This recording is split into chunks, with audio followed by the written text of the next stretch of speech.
जेबी प्रोफेशनाल बनै ଦେଇଛି କ୍ରାଉଡ ଏଇ ଜିନିଷଟାକୁ ନେଇ କ'ଣ କହିବେ? ଯେମିତି ଆପଣଙ୍କ ସାମ୍ନାରେ କମ୍ପିଟିସନ ଚାଲିଥିବ କିନ୍ତୁ ଆପଣ ସେଇଟା କମିଟି ଭାଇମାନଙ୍କୁ କଥା ଦେଇଥିବେ ଯେ ମୁଁ କମ୍ପିଟିସନ କରୁନି କିନ୍ତୁ ମୁଁ ହିସାବ ଜାଗାରେ ଠିଆ ହେବି। ଏଇ ସମୟରେ ଯୋଉ ଆପଣଙ୍କ ଫିଲିଂସଟା କେମିତି କ'ଣ ଆସୁଛି?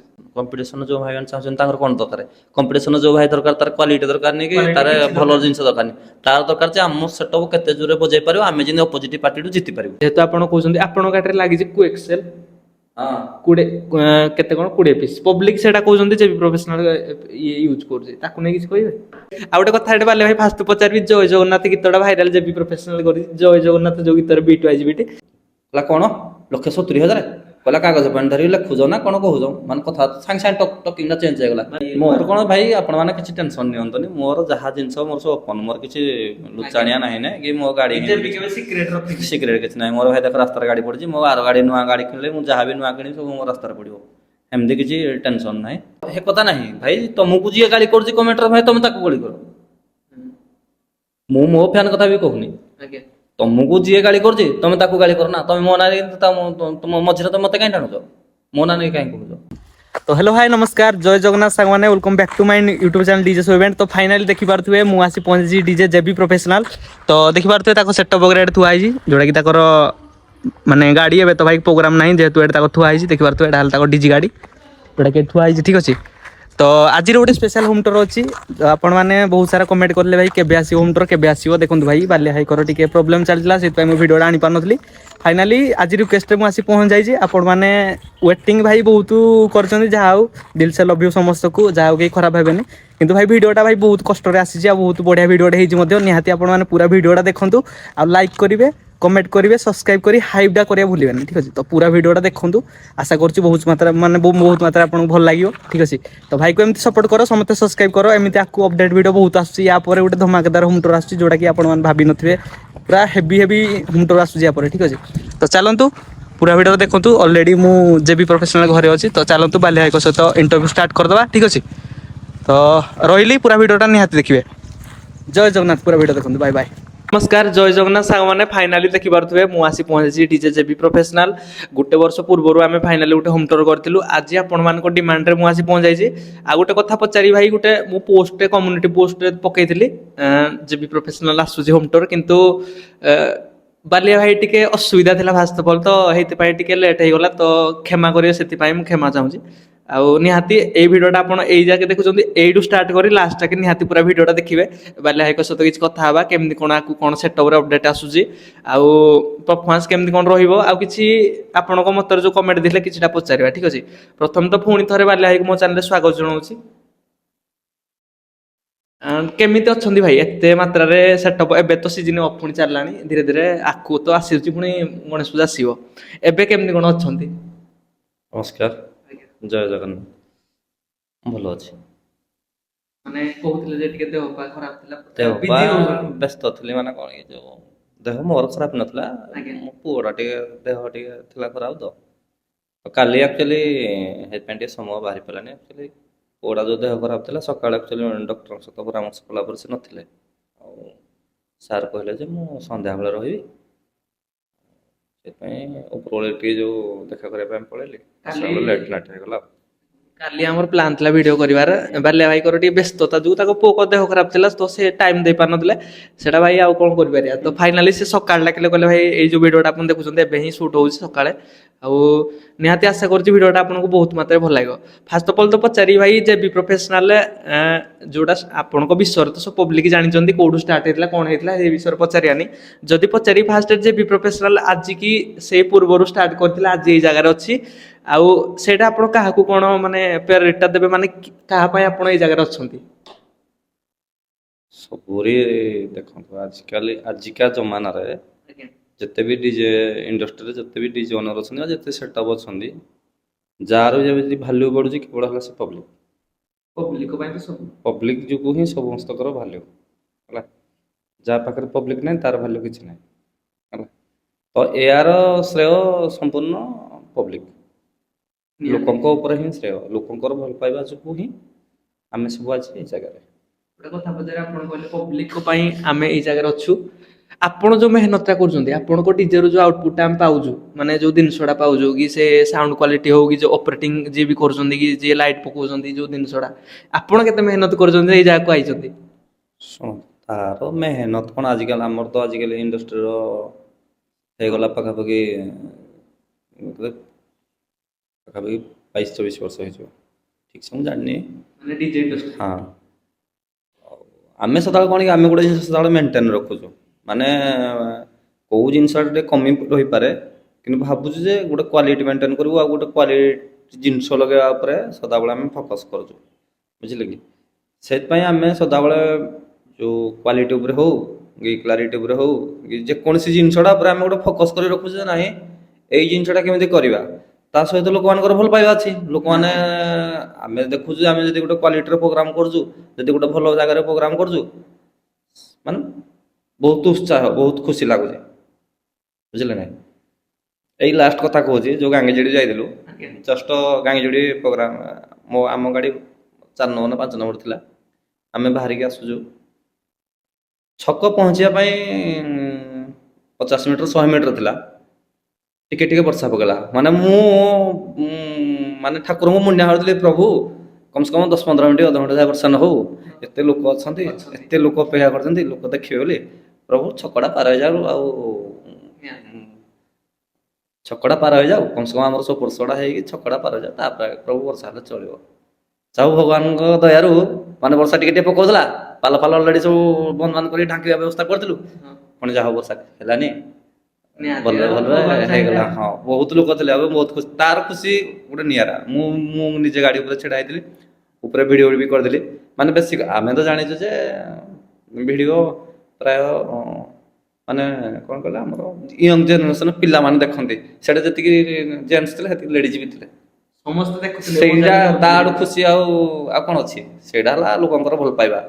ଆଉ ଗୋଟେ ଜେବି ଯେତେବେଳେ ଏଣ୍ଟ୍ରି ମାରେ ମାନେ ଏକ୍ସାଇଟେଡ୍ ଲୋକ ଏଇଭଳିଆ ହୁଅନ୍ତି ଯେ ମାନେ ଜେବି ଯୋଉ ଜାଗା ଦେଖିଥିବେ ସବୁ ସେଟ ମାରନ୍ତି ଜେବି ଯେତେବେଳେ ଏଣ୍ଟ୍ରି ମାରେ କ୍ରାଉଡ୍ ମୋବାଇଲ ସବୁ ଉପରେ ମାନେ କାହିଁକି ନା ସେ କ୍ରାଉଡ୍ ଏମିତି ବନେଇ ଦେଇଛି ଗୋଟେ ଜିନିଷଟା ମାହୋଲଟାକୁ ମାନେ ଲୋକ ସେଇଠି ଯିଏ ଆମର ମାନେ କମ ଏଜର ଲୋକ ହେଲେ ବି ନାହିଁ ଆମର ଅଧିକା ଯୋଉମାନେ ଏଜ ଅଛନ୍ତି ସେମାନେ ବି ମୋବାଇଲ ଉଠେଇ ଦିଅନ୍ତି ମୋବାଇଲ ନିହାତି ଗୋଟେ ଆଗରେ ଆସିଲା ଏଇ ଯୋଉ ଜିନିଷ ଯୋଉ ମାହୋଲଟା ଜେବି ପ୍ରଫେସନାଲ ବନେଇ ଦେଇଛି କ୍ରାଉଡ୍ ଏଇ ଜିନିଷଟାକୁ ନେଇ କ'ଣ କହିବେ? ନାଇଁ ନାଇଁ ଏମିତି ଜିନିଷଟା କ'ଣ ହେଉଛି ଆକ୍ଚୁଆଲି ଲୋକମାନେ ଭାବିଛନ୍ତି ଲୋକମାନେ ଆମେ ଜିନିଷଟା କ'ଣ ହେଉଛି କି ଧର ଆମେ ଯୋଉଠିକି ଯାଉ ଯେଉଁ ମେଲଣର ପ୍ରୋଗ୍ରାମ କରିବା ପାଇଁ ସିଙ୍ଗିଲ ବି ଯାତ୍ରା ଫାତ୍ରା ପ୍ରୋଗ୍ରାମ କରିବା ପାଇଁ ମନେକର ହଁ ମେଲଣରେ ପ୍ରୋଗ୍ରାମ କଲେ ଆମେ ଇଭେଣ୍ଟ କରୁଛୁ ଆଉ ସିଙ୍ଗିଲ ହେଲେ ଇଭେଣ୍ଟ କରୁନୁ କି ଲୋକ ସିଙ୍ଗିଲ ଦେଖିଥିଲେ ଲୋକଙ୍କୁ ଆମେ ଠକି ଦେଉଛୁ କରୁନୁ କି ଗହଳି ଦେଖିଲେ କରିଦେଉଛୁ ବନଉଛୁ ସେମିତି ନୁହଁ ଆମେ ଛକଟାରେ ଯେଉଁ ଜାଗାରେ ଇଭେଣ୍ଟ କରିବୁ ମାନେ ସେଇଟା ନିଶ୍ଚିନ୍ତ ଯେମିତି ଭଲ ହବ ଆମେ ଚେଷ୍ଟା କରିବୁ କରିବା ପାଇଁ ସେଥିପାଇଁ ସବୁ ଲୋକ ଜାଣିଛନ୍ତି ଯେ ଛକଟା ମାନେ ନିଶ୍ଚିନ୍ତ ଗୋଟେ ଇଭେଣ୍ଟ ହବ ହେଲା ଆଉ ଜାଣିଛନ୍ତି ସେଥିପାଇଁ ସମସ୍ତେ ଭାବନ୍ତି ଯେ ସେଇ ଭିୟୁଟା ଟିକେ କ୍ୟାପଚର କରିକି ରଖିବେ ବୋଲି ସେଥିପାଇଁ ମୋବାଇଲରେ କରିଦିଅନ୍ତି ଆଉ ଗୋଟେ କଥା ପଚାରି ଫାଷ୍ଟ ତ ସାଉଣ୍ଡ ଯୋଉ କ୍ୱାଲିଟି ଆମେ ପାଉଛୁ ଯେ ବି ପ୍ରଫେସନାଲ ଯୋଉ କ୍ୱାଲିଟି ସହିତ ଅଲରାଉଣ୍ଡର ମ୍ୟାଚ୍ କରୁଛି ପୁରା ବେସ୍ ନେଇକି ସେ ଲାଇନର ସେକ୍ସନ ଇଭେଣ୍ଟ ଏଇ ଯୋଉ ସାଉଣ୍ଡ ସିଷ୍ଟମ ଅପଡେଟଟା ମାନେ ଯୋଉ କ୍ୱାଲିଟି ଆସୁଛି କେମିତି ତାର ରହସ୍ୟ କ'ଣ? ସେଟା କମ୍ପାନୀ ସିଷ୍ଟମ ସେ କମ୍ପାନୀ ସିରିଜଟା ଯେକୌଣସି ମୁଁ ଏଇ ପପ୍ କମ୍ପାନୀ ବୋଲି ନୁହଁ ଯେକୌଣସି କମ୍ପାନୀର ଆମର ଇଆଡ଼ୁ ଆହୁରି ସାଉଣ୍ଡ ବେଟର କ୍ୱାଲିଟି ରହିବ ଜେବିଏଲ୍ ଅଛି ଆରସିଏଫ ଅଛି ଜେବିଏଲ୍ ହେରିକା ମାନେ କିନ୍ତୁ ଇନଭେଷ୍ଟ ବହୁତ ପଇସା କିନ୍ତୁ ଜେବିଏଲ୍ ହେରିକାର ଯେଉଁ ଆଉଟପୁଟ୍ ଯେଉଁ ମାନେ ତାଙ୍କର ଯେଉଁ ସାଉଣ୍ଡ ସିଷ୍ଟମ ଯେଉଁ ଆଉଟପୁଟ୍ ସେ କିନ୍ତୁ ରୋଡ୍ ଶୋରେ ହେଲେ ଲୋକଙ୍କର ପସନ୍ଦ ଆସିବନି। ସେ ମାନେ ମୁଁ ଗଲା ବର୍ଷ ଯେଉଁ ଏକ୍ସପୋ ଯାଇଥିଲି ମୁଁ ଫାଇନାଲ କରିଥିଲି ଆମର ଆକ୍ଚୁଆଲି ଜେବିଏଲ୍ ଗୋଟେ ନୂଆ ମଡ଼େଲ ଲଞ୍ଚ ହେଇଥିଲା ମଡ଼େଲଟା ହେଉଛି A12 ଲାଇନରଟା ମାନେ ଲାଇନରଟା ଦେଖିଦେଲେ ମନ ଖୁସି ହେଇଯାଉଥିଲା ବଢ଼ିଆ ଲାଇନରଟା ପୁରା ଆଉ ମୁଁ ବହୁତ ଖୁସି ବି କଲି ଯେ ଆଉ ସାର୍ ମୋତେ କିନ୍ତୁ ଲାଇନର 6ଟା ମିଳିବ ଟ୍ରାଏ କରିବା ହେଲାନି ସେ ଦେଉନାହାନ୍ତି ସେ ତାଙ୍କର କହୁଛନ୍ତି ଟୋଟାଲ ସିରିଜ ଦେବେ ମାନେ ପୁରା କନସେପ୍ଟ ଟୋଟାଲ ତାଙ୍କର ବେସ୍ ଲାଇନେରୀ ଆମ୍ପ୍ଲିଫାୟର ସବୁ ଦେବାକୁ ପଡ଼ିବ ସବୁ ପ୍ୟାଚଅପ୍ କରିବ ଆଉ ସେ ଜିନିଷଟା ଯଦି ଆକ୍ଚୁଆଲି ମୁଁ ମୋତେ ମିଳିଥାନ୍ତା ଲଗେଇଥାନ୍ତା ମୁଁ ଯେଉଁ କ୍ଲବ ବାଲାକୁ ଯେଉଁମାନଙ୍କ ପାଖକୁ ପ୍ରୋଗ୍ରାମ କରିବା ପାଇଁ ଯାଇଥାନ୍ତି ମୁଁ ତାଙ୍କର ଗୋଟେ କଣ୍ଡିସନ ରଖିଥାନ୍ତି ଭାଇ ଆଉ ମୁଁ ଯଦି ତୁମ ପାଖକୁ ପ୍ରୋଗ୍ରାମ କରିବା ପାଇଁ ଯିବି ଆଇଦର ମୁଁ ତା ଆଗରେ ଦେବ ଆଗରେ ତ ରାଜି ହେବେନି ଭାଇ, ପୁରା ପଛରେ ଦବ। ଯୋଉମାନେ ସମସ୍ତେ ପ୍ରୋଗ୍ରାମ କରି ତାକୁ 100 ମିଟର ମତେ ପଛରେ ଦବ। ମାନେ କଣ ପାଇଁ ନା, ହଁ। କାରଣ ସେଇ ଜିନିଷଟା ସେଇଭଳିଆ, ସେ ବୋଧେ ଏତେ ହିନ୍ଦୀ ଲାଉଡ କରିପାରିବନି ନା, ଆଉ ତାର କ୍ୱାଲିଟି ଜିନିଷଟା ଏକ ଗହଳି ଭିତରେ କଲେ କ୍ୱାଲିଟି କିଛି ଜଣା ପଡିବନି। ଏଇଟା ମୁଁ ପୁରା ଫାଇନାଲ କରିଥିଲି ଯେ ନାହିଁ, ଏଥର ବି ମୁଁ ଯିବି ଯୋଉ ଗଲେ ଆଜ୍ଞା। ଏକ୍ସପୋ ଗଲେ। କେବେ ଯାଉଛନ୍ତି ଏକ୍ସପୋ? ଏକ୍ସପୋ ଆମର 28, 29, 30 ଅଛି ଆଜ୍ଞା। ହେଲା। ଏକ୍ସପୋ ଗଲେ ବି ଫିର ବି କନଭିନ୍ସ କରେଇବି ଯେ ଆଜ୍ଞା ଆର୍ଥର ନହେଲା ନା ଏଥର କମ୍ ସେ କମ୍ ଲାଇନରେ ଛୁଟା ଦିଅନ୍ତୁ। ଯଦି ଦେବେ ବି ହେଇ ଜିନିଷଟା ଯଦି ବି ମୁଁ A12 ଲାଇନରେ ଉଠେଇଲି ଯେବେ ହେଲେ, ତାହେଲେ ମୁଁ ପୁରା ଫାଇନାଲରେ ଯୋଉଠି ମେଲଣ ପ୍ରୋଗ୍ରାମ ଯିବ, ମୁଁ ପୁରା ଯୋଉ କମିଟି ଭାଇ ମାନେ ଆସିବେ ମୁଁ ତାଙ୍କୁ କହିବି ଯେ ଭାଇ ମତେ ଟୋଟାଲି ଯୋଉମାନେ ଅଛନ୍ତି ଆଙ୍କଠୁ 100 ମିଟର ଦୂରରେ ନ, କଣ ପାଇଁ ନା ଆଙ୍କ ସାଥ ବଜେଇଲେ ମତେ କିଛି ଶୁଭିବନି। ଗୋଟେ ତାର ଜିନିଷ କ୍ୱାଲିଟି ଆପଣ କହିଦେଲେ ଏଇଟା, ତାଙ୍କର ଯଦି ରୁଲ ଥିବ ଯେ ନାହିଁ ଆମର ରୁଲ ଅନୁସାରେ ଯୋଉଠି ଯେ ଯୋଉଠି ପଡିଲା ସେଇ ଅନୁସାରେ ପଛଟା କିଛି ରୁଲ ନାହିଁ ନା। ହଁ ପଛଟା ତ ଆଉ ତାହେଲେ ପଛରେ ଆମେ ଯିବା, ଆଗେଟା ସିନା କେହି ରାଜି ହେବେନି। ପଛଟା କିଛି ଅସୁବିଧା ନାହିଁ, ଯୋଉଟା 5ଟା ଧର ମେଲଣ ଥିବ, ଭାଇ ମୋର 2 ନମ୍ବର ଥିବ କି 3 ନମ୍ବର ଥିବ, ସେ କହିବେ ଭାଇ ନାହିଁ 5 ନମ୍ବର ଭାଇ ତମେ ଆସ ଭାରି ଆମ 2 ନମ୍ବରକୁ, ଭାଇ ଆମେ 5 ନମ୍ବରକୁ ପଳାଉଛୁ, ସେ ତ ରାଜି ହେବେ ନା, ସେ କଣ ପାଇଁ ରାଜି ହେବେନି। ଆଉ ଗୋଟେ କଥା ଯୋଉ କହୁଥିଲେ A12 ଲାଇନରେ ଯୋଉଟା ଆମର JBL ରହୁଛି, ତାର ମାନେ ଯଦି ଆଣିବ ଟୋଟାଲ ମାନେ ସେଟ୍ ଆକ୍ସେସରିଜ ପୁରା ସବୁ କିଣିବାକୁ ପଡିବ, ନହେଲେ ଦେବେନି କେହି? ନାଇଁ ନାଇଁ, ତାର ପିଲା ଶେଷରେ କିଣିଲେ କିଣିପାରିବେନି। ଗୋଟିଏ 70 ଲକ୍ଷ ଟଙ୍କା ଗଲା ଥର ରେଟ୍ର ବଜେଟ୍। ଏତେ budget ତ ନାହିଁ ମୁଁ ଖାଲି ଲାଇନେର 6ଟା ଚାହୁଁଛି ଯେ, ମୁଁ କହିଥିଲି ଯେ ଆଜ୍ଞା ମୋତେ ତାର ମେସିନ୍ ଆଉ ତାର DSP ଆଉ ଲାଇନେର 6ଟା ମୋତେ ଦିଅ, ସେତିକି ହିଁ ମୁଁ ଚାହୁଁଥିଲି। ଯଦି A12 ଲାଇନରେ DJ JB ପ୍ରଫେସନାଲ ଗାଡ଼ିରେ ଲାଗିଗଲା, ନିହାତି କ୍ୱାଲିଟି ମାନେ ଯୋଉ କ୍ୱାଲିଟିଟା ଲୋକ ଖୋଜୁଥିଲେ ଯୋଉଟା ଦେଖନ୍ତୁ କ୍ୱାଲିଟିଟା ମୁଁ କ୍ୱାଲିଟି ନୁହେଁ, ଜିନିଷଟା ଲଗେଇଲେ କ୍ୱାଲିଟି, ତାର ମିଳିବ କ୍ୱାଲିଟି ହେଲା। ଆଉ ମୁଁ କଣ, ମୁଁ ଏମିତି କଣ ଗୋଟେ ଲୋକଟା ଯେ ମୁଁ ଖାଲି ଠିଆ ହେଇ ପଡ଼ିଲେ ମୋ ଗାଡ଼ିରେ ନା ନା, କ୍ୱାଲିଟି ଜିନିଷ ଲଗେଇଲେ ହିଁ ତମେ କ୍ୱାଲିଟି ହିଁ ମିଳିବ ତମକୁ, ବୁଝିହେଲା। ଆମେ ଦେଖିଛୁ ଯେ ବି ପ୍ରଫେସନାଲ ସଦାବେଳେ କ୍ୱାଲିଟିକୁ ଫଲୋ କରେ, ମାନେ ଯେମିତି ସବୁ ଜିନିଷରେ କ୍ୱାଲିଟି, ମାନେ ଜିନିଷ ଇନଭେଷ୍ଟ କରିବାରେ। ଆଜିକା ଜମାନାରେ ପ୍ରାୟ ଆମେ ଦେଖୁଛୁ ଲୋକାଲ ମାଲରେ କାମ କରୁଛନ୍ତି, ଯେ ବି ମାନେ ଯୋଉ ମାନେ ଜାଣିଛନ୍ତି କ୍ୱାଲିଟି ମିଳିବ ଏଇ ଜିନିଷରେ, ସେମାନେ ସେଇଟାକୁ ହିଁ ଫଲୋ କରନ୍ତି। ଆପଣ ଯେମିତି ଫଲୋ କରୁଛନ୍ତି କ୍ୱାଲିଟି ଜିନିଷରେ, ତ ଆଗକୁ କଣ ମାର୍କେଟରେ କିଛି କ୍ୱାଲିଟି ଉପରେ ଇନଭେଷ୍ଟ, ଯୋଉଟା କହୁଥିଲେ ଲାଇନରେ ସେଟା ତ ଲାଗିବ, ଆଉ କଣ କିଛି କ୍ୱାଲିଟି ଉପରେ ଲାଗିବ? ସାଉଣ୍ଡ ଉପରେ, ଆଜ୍ଞା। ସାଉଣ୍ଡ ଉପରେ ତ କିଛି କଥା ନାହିଁ। ମୋର ସାଉଣ୍ଡ ଉପରେ ଆକ୍ଚୁଆଲି ମୋ ମାନେ ମୁଁ ମୋ ନିଜ କଥା କହୁଛି, ମୋର ଭାରି ଇଚ୍ଛା ଅଛି କିନ୍ତୁ ସେ ମାନେ JBL A12 ଲାଇନରେ ମୋତେ କିନ୍ତୁ 6ଟା ମିଳିଯାଆନ୍ତା ମୁଁ ଲଗନ୍ତି। ଗଲାଥର ବି ଭାଇ ମୁଁ ଏମିତି କଣ କଲ ଏମିତି ଉଡ଼େଇକି କହୁନି, ତଥାପି ମୁଁ କହିଲି ଚେଷ୍ଟା କରିଥିଲ। ମୁଁ କହିଲି ଆଜ୍ଞା 40 ଲକ୍ଷ ମୁଁ ଖର୍ଚ୍ଚ କରିବି, ବିକ୍ରି କରିଦେବି ମୋ ଜିନିଷ, ମୁଁ 40 ଲକ୍ଷ। ସେ ମୋତେ ଅନ୍ଦାଜ ଗୋଟେ ବତେଇ ଦେଲେ ଯେ ଆଉ ଯାହାହେଲେ ବି ଗୋଟାକ 3 ଲକ୍ଷ 4 ଲକ୍ଷ 3-4 ଲକ୍ଷ ଟଙ୍କା ନେବେ। ମୁଁ ଏମିତି ହିସାବ ପତ୍ର କରିନି, ମେସିନ୍ ପତ୍ର ଶୁଣି ମୁଁ କହିଲି ସାର୍ 40 ଲକ୍ଷ ଯାକେ ମୋର ରାଜି, ଯଦି 40 ଲକ୍ଷ ଟଙ୍କା ହେଇପାରିବ ବି 6ଟା ଲାଇନରେ ସାର୍ ମୁଁ ରାଜି ଅଛି ହେଲା। ହେଲେ କିନ୍ତୁ ହେଇପାରିଲାନି ଆଉ। ନିହାତି। ଆଉ ଗୋଟେ କଥା ପଚାରିବି, ଯେ ବି ପ୍ରଫେସନାଲ ସଦାବେଳେ ଆମେ ଦେଖିଛୁ ଗୋଟେ ମାହୋଲ ଥିବ, କମ୍ପିଟିସନ ମାହୋଲ, ହେଇଟା ଯେ ବି ପ୍ରଫେସନାଲ ଥିବ, ସିଙ୍ଗଲ ୱେ ଥିବ, କିନ୍ତୁ ସେଇଟା କମ୍ପିଟିସନ ଚାଲିଥିଲେ ବି ଯେ ବି ସେ ଜାଗାକୁ ବୁକିଂ ଥିବ। ଆପଣଙ୍କ ମନେ କେବେ ଆସେ ମୁଁ ଏଇ ଜାଗାକୁ ଆଗେ କେମିତି ଫିଲିଂ ଲାଗେ, ଯେମିତି ଆପଣଙ୍କ ସାମ୍ନାରେ କମ୍ପିଟିସନ ଚାଲିଥିବ କିନ୍ତୁ ଆପଣ ସେଇଟା କମିଟି ଭାଇମାନଙ୍କୁ କଥା ଦେଇଥିବେ ଯେ ମୁଁ କମ୍ପିଟିସନ କରୁନି କିନ୍ତୁ ମୁଁ ସେ ଜାଗାରେ ଠିଆ ହେବି, ଏଇ ସମୟରେ ଯୋଉ ଆପଣଙ୍କ ଫିଲିଂସଟା କେମିତି କଣ ଆସେ? ମେନ୍ ଜିନିଷ ହେଲା ଯୋଉ ମାନେ ଯୋଉଟା ମେଲଣ ପ୍ରୋଗ୍ରାମ ହୁଏ, ଆଜ୍ଞା। ପ୍ରୋଗ୍ରାମ ପୂର୍ବରୁ କମିଟି ଭାଇ ମାନେ ଆସନ୍ତି, ଯେତେବେଳେ କଥାବାର୍ତ୍ତା କରନ୍ତି ଯେ ଭାଇ ଆଉ ଆମେ ପ୍ରୋଗ୍ରାମ କରିବା ପାଇଁ ଯିବା, ହଁ ଯିବା। ତ କୋଉଠୁ ଆସିଛନ୍ତି ନା ଏଇଠୁ ଆସିଛନ୍ତି, ସବୁ କଣ କଣ ସାଉଣ୍ଡ ଅଛି ନା ସବୁ ଏଇ ସାଉଣ୍ଡ ଅଛନ୍ତି, ଆରେ ଭାଇ କମ୍ପିଟିସନ ତ ହବ, ହଁ ଭାଇ ହବ, ମୋତେ କାହିଁ ନେଉଛନ୍ତି, ଏଇ ଜିନିଷଟା ମୁଁ ବି ଆଗରୁ କ୍ଲିୟର କହିଦେଇଥିଲି ହେଲା। କଣ ପାଇଁ ନା ଭାଇ ଆମର ତା ସହିତ କିଛି ମତଲବ ନାହିଁ, ମୋତେ ଯୋଉ କମିଟି ବାଲା ନିଅନ୍ତି ତାର କିଛି ଭାଇ ଆମର କିଛି ମତଲବ ନାହିଁ, ଆମେ ଆମର ପ୍ରୋଗ୍ରାମ କରିବା, ତାଙ୍କର କମ୍ପିଟିସନ କରିବା କଥା ସେ କମ୍ପିଟିସନ କରିବେ। ସରିଲା। ରୁଲ କଥା ନୁହଁ, ରୁଲ ଆଜିକାଲି କେହି ଫଲୋ କରୁନାହାନ୍ତି, କିଏ ରୁଲ ଫଲୋ କରୁଛନ୍ତି, ରୁଲ ମାନୁଛନ୍ତି। ଲୋକ କମ୍ପିଟିସନ କରିବା ପାଇଁ କଣ ଯାହାକୁ ଭଲ ଲାଗୁଛି ସେ ତାର କରୁଛି, ଆମର କିଛି ମତଲବ ନାହିଁ, ତା ବାବଦରେ ଆମର କିଛି କହିବାର ନାହିଁ, କିଛି ମତଲବ ନାହିଁ। ମୁଁ କିନ୍ତୁ ଯୋଉଠି ପ୍ରୋଗ୍ରାମ କରିବା ପାଇଁ ଯାଏ, ଏଇ ରଜ ମୁଁ କଥା କହୁଛି, ଯୋଉ ରଜ ମୋତେ କୁନପୁର ଭାଇମାନେ ମୋତେ ଫୋନ କଲେ, ନାଇଁ ଯୋଉ ଭାଇମାନେ ମୋତେ ନେଇଥିଲେ ସେମାନେ ମୋତେ ଫୋନ କରିନାହାନ୍ତି ହେଲା। ମୋତେ ଆଉ ଗୋଟେ ଗ୍ରୁପ ଭାଇମାନେ ଫୋନ କରିଲେ, ବହୁତ ବାଧ୍ୟ ବି କରୁଥିଲେ, କହିଲେ ଭାଇ ଆଉ କର୍ଣ୍ଣପୁର ଭାଇ ଆଉ ଆମେ ଯିବା ଆଉ ପ୍ରୋଗ୍ରାମ କରିବା। ମୁଁ କହିଲି ଦେଖ ଭାଇ ତମ ଗାଁରେ ଯୋଉ ଟାଇପର ସିଷ୍ଟମେଟିକ ହଉଛି, କଣ ପାଇଁ ଭାଇ ମୁଁ ଯିବିନି। ମୁଁ ମନା କଲି ଡାଇରେକ୍ଟ ଯେ ଭାଇ ମୁଁ ମୁଁ ନାହିଁ କଲି ନାହିଁ ଭାଇ ମୁଁ ପ୍ରୋଗ୍ରାମ କରିବା ପାଇଁ ଯିବିନି। ବହୁତ ବାଧ୍ୟ କରିଲେ, କହିଲେ ଭାଇ କିଛି କଥା ନାହିଁ ଆମର ନାହିଁ ଭାଇ ମୁଁ ଯିବିନି, ନାହିଁ କଲି ପୁରା। ଯଦି ମିଛ ତମେ ଭାବୁଥିବ ଭାଇ ପଚାରିବ ଡାଇରେକ୍ଟ କର୍ଣ୍ଣପୁରକୁ ଗୋଟେ ପିଲାଙ୍କୁ। ହଁ ମୁଁ ମନା କଲି ପୁରା, ମୁଁ ନାହିଁ କଲି ନାହିଁ ଭାଇ ମୁଁ କରିବିନି ପ୍ରୋଗ୍ରାମ। କମ୍ପିଟିସନ ମାର୍କେଟରେ ମୋର ତ କରିବାର ନାହିଁ ପ୍ରୋଗ୍ରାମ, ମୁଁ କଣ ପାଇଁ ଯିବି ଯେହେତୁ ଏ ଜାଗାଟା ହିଁ ସେଇ ଜାଗା। ସେଇଆ ଜାଗାଟା ମୁଁ ନାହିଁ କଲି ଏଥର ଏଇ ଗଦାଧର ପୁରା ଆସିଥିଲେ ଭାଇମାନେ, ସେ ପୁରା ଘରେ ବସିଲେ ପୁରା ପୁରା ମାନେ ବହୁତ ଟାଇମ ବସିଲେ, ମତେ ଭାରି ଖରାପ ବି ଲାଗିଲା ଏତେ ସମୟ ବସିଲେ। କାହିଁକିନା ସେଇ ଜାଗାଟା ହିଁ ସେଇଟା। ସେଇ ଜାଗାଟା ସେଇଆ କ୍ରସ ହବ, ସେ ବି ମତେ ମନା କରିଦେଲେ ଯେ ଭାଇ ଆମେ ଆଉ ଏଇ ଇଆଡୁ ନେଇକି ସିଆଡକୁ ଯିବାନି, ସିଆଡୁ ଇଆଡେ ଆସିବାନି, ଆମେ ଡାଇରେକ୍ଟ ସିଆଡୁ। ମୁଁ କହିଲି ନାହିଁ ଭାଇ ତମେ ମତେ ତା ଭିତରକୁ ଭର୍ତ୍ତି କରନି, ମୁଁ ନିହାତି ଭାଇ ଏଇଟା ହଁ। ଯୋଉଟା କହିଲେ ବାଲିଆ ଭାଇ, ଆପଣ ଗୋଟେ ଡିଜେ ସେଠି ପ୍ରଫେସନାଲ ହେଇଛି, ସମସ୍ତେ କମ୍ପିଟିସନ ଲଗେଇଥିବେ, ଏଇଟା କଣ ମାନେ କଣ ପାଇଁ ଯିବି, ମୁଁ ମନା କଲି ଭାଇ ମୁଁ ଯିବିନି ହେଲା। ଆଉ ବଡ଼ ଯୋଉଟା ବି ଆମର ରଜ ପ୍ରୋଗ୍ରାମ ଅଛି, ସେମାନେ ବି କହିଲେ ଭାଇ ନାହିଁ ଆମର ଟୋଟାଲ କମ୍ପିଟିସନ ହିଁ କିଛି ଜିନିଷ ନାହିଁ ନା, ଆଉ ଆମର ଆମେ ବୋର୍ଡ ଯୋଉଟା କମ୍ପିଟିସନ ପ୍ରୋଗ୍ରାମ ନାହିଁ। ହଁ ସେଥିପାଇଁ ରୋଡ୍ ଶୋ ପାଇଁ। ତାଙ୍କର ପ୍ରୋଗ୍ରାମ ଅଛି, କହିଲେ ଆମର road show programme.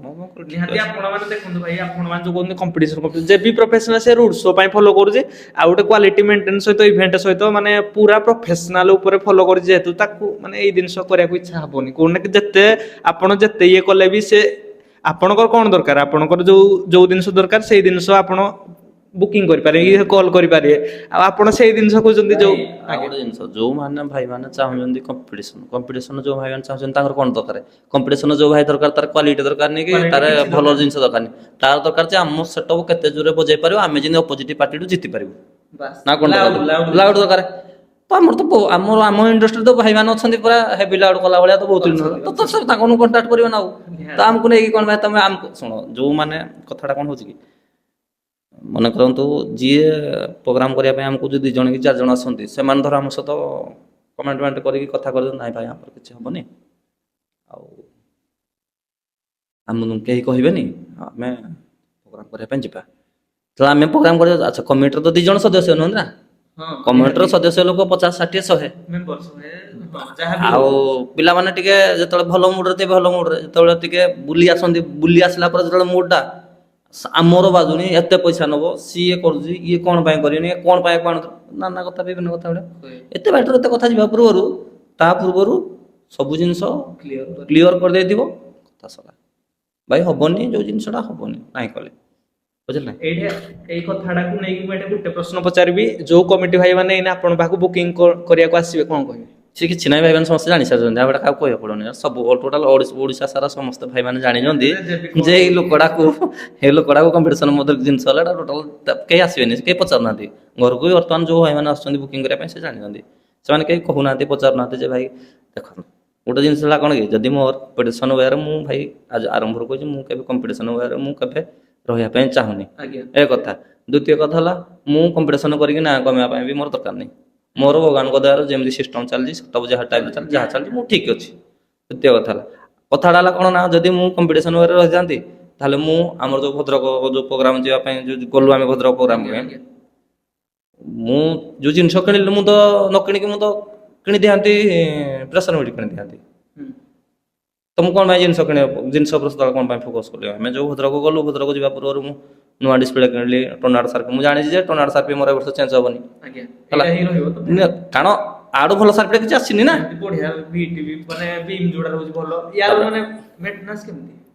Maintenance ball ଯାହା ପ୍ରୋବ୍ଲେମ ହଉଛି ହେଲା, ଅଲଗା ମେଣ୍ଟେନାନ୍ସ କିଛି ନାହିଁ, ବଲ୍ ପ୍ରୋବ୍ଲେମ ହଉଛି। କିନ୍ତୁ ଗୋଟେ କଥା ପଚାରିବି, ଏଇଟା ବାଲିଆ ଭାଇ ଯୋଉ କହିଲେ ସାର୍ଫି ସେଟଅପ ତ ଯାହା ଛାଡ, ଏଇ ସେଟଅପରେ ଭାଇ ମିନିମମ ଯେମିତି ବଡ ସାର୍ଫି ଥିଲା ଏଇ ବର୍ଷ ଆପଣ କହୁଥିଲେ ଯେ ସେଟଅପରେ କେତେ ମିନିମମ ଆପଣ 80 ପିସ୍ ସାୟଦ ବସେଇ ଦଉଛନ୍ତି ପଛ ସେଟଅପରେ, 80 ପିସ୍ ଟା ବୋଧେ ବସି ଯାଉଛି ପାଖାପାଖି, ହଁ ପଛ ମାନେ ବ୍ୟାକ୍ ସେଟଅପରେ ଖାଲି। ହଁ ଏଇଭଳିଆ ମୁଁ ତ ଆପଣ କହିଥିଲେ ଯେ ମୋର ଯଦି ହେଇପାରିଲା ଅଧିକା ବସେଇବି, ଆରଥର କହିଥିଲେ ତ ଯାହା ଲାଗିଲା ଫାଇନାଲି ଯେତିକି ବି ବଡ ନାଇଁ ଆକ୍ଚୁଆଲି ଆ ପୂର୍ବରୁ V2 ଯୋଉଟା ଥିଲା ଆମେ ସେଟା ଲାଗି ଯାଉଥିଲା ଅଧିକା, ଆମେ ବି ଭାବିଲୁ ଏମିତି ଲାଗିଯିବ କିନ୍ତୁ ଲାଗିପାରୁନି। ବଡ଼ ସେଟଅପ୍ କଲା ବେଳକୁ ମୁଁ ତ ଏଇ ବର୍ଷ ଭାବୁଛି ଯେ ସେଟଅପ୍ ଆକ୍ଚୁଆଲି ବଡ଼ ଉପରେ ଧ୍ୟାନ ଦେବେନି, ମାନେ ଏମିତି କନସେପ୍ଟ ହେବା ଦରକାର। ଜିନିଷଟା କଣ ହଉଛି କି ଆମର ଧର ସେଟଅପ୍ ଟା ଗୋଟେ ଟାଇପର ରହୁଛି, ଯେତେବେଳେ ହେଇ ସେଟଅପ୍ ଟା ଲୋକ ସମସ୍ତେ ଦେଖୁଛନ୍ତି ଭଲ ଲାଗୁଛି, ଯେତେବେଳେ ଆମେ ଯାଉଛୁ ମାନେ ଫୋଲ୍ଡିଂ କରିଦେଲେ ଛୋଟ କରିଦେଲେ ଏଟା ଭଲ ଲାଗୁନି।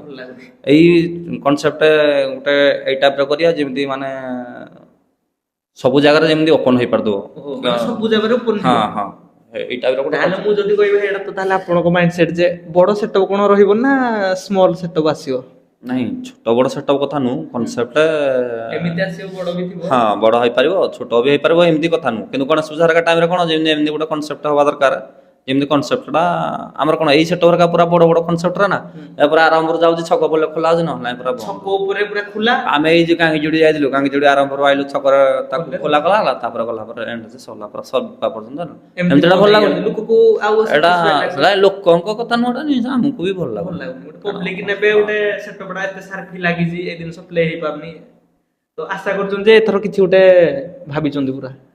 ନାଇଁ ଭାବିନି ଏମିତି କିଛି କାରଣ ଭାବିବାର କ'ଣ ଅଛି ଏଥିରେ ବୁଝିଲେ ନା ଭାବିବାର କିଛି ନାହିଁ କନସେପ୍ଟ ବସିଲା ବେଳୁ ଆକ୍ଚୁଆଲି ମେନ୍ ଜିନିଷ ହେଲା ଜିନିଷ ମେନ୍ ଜିନିଷ ଯୋଉ କ'ଣ ଜିନିଷ ଆଗ ମାର୍କେଟିଂ ସରିଲା ପରେ ଯୋଉ ଟାଇପ୍ର ଜିନିଷ ଲଗେଇବାର ଇଚ୍ଛା ଅଛି ଯଦି ସବୁ ଜିନିଷ ମିଳିଗଲା ତାହେଲେ ତାପରେ ପ୍ଲାନିଂ କଲେ କି ଭାବିଲେ କିଛି ଲାଭ ଅଛି।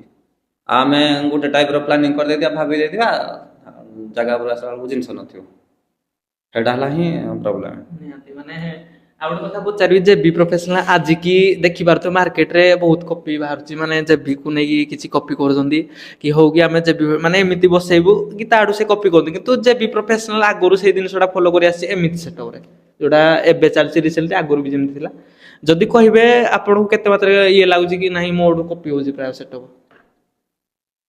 ନା କପି ମୁଁ ତ ଏଟା ଆଗରୁ ବି କହିଛି କପି କ'ଣ ଲୋକଙ୍କୁ ଯାହାକୁ ଭାଇ ଭଲ ଲାଗୁଛି ସିଏ ବରଂ ଖୁସି ଲାଗୁଛି। ଗୋଟେ ଜିନିଷ ମାନେ ଟିକେ ଗୋଟେ କଥା କହିବି ଗୋଟେ ସେଟପ ବାହାରିଛି ନା ନୁନି ଗୋଟେ ସେଟପ ପୁରା ଜେବି ପୁରା ଆମେ ଯେମିତି ଦେଖିଛୁ ଜେବି ସେମିତି ବି ଜେବି ଭଳିଆ କରିଦେଇଛନ୍ତି ତାକୁ ନେଇ କିଛି କହିବି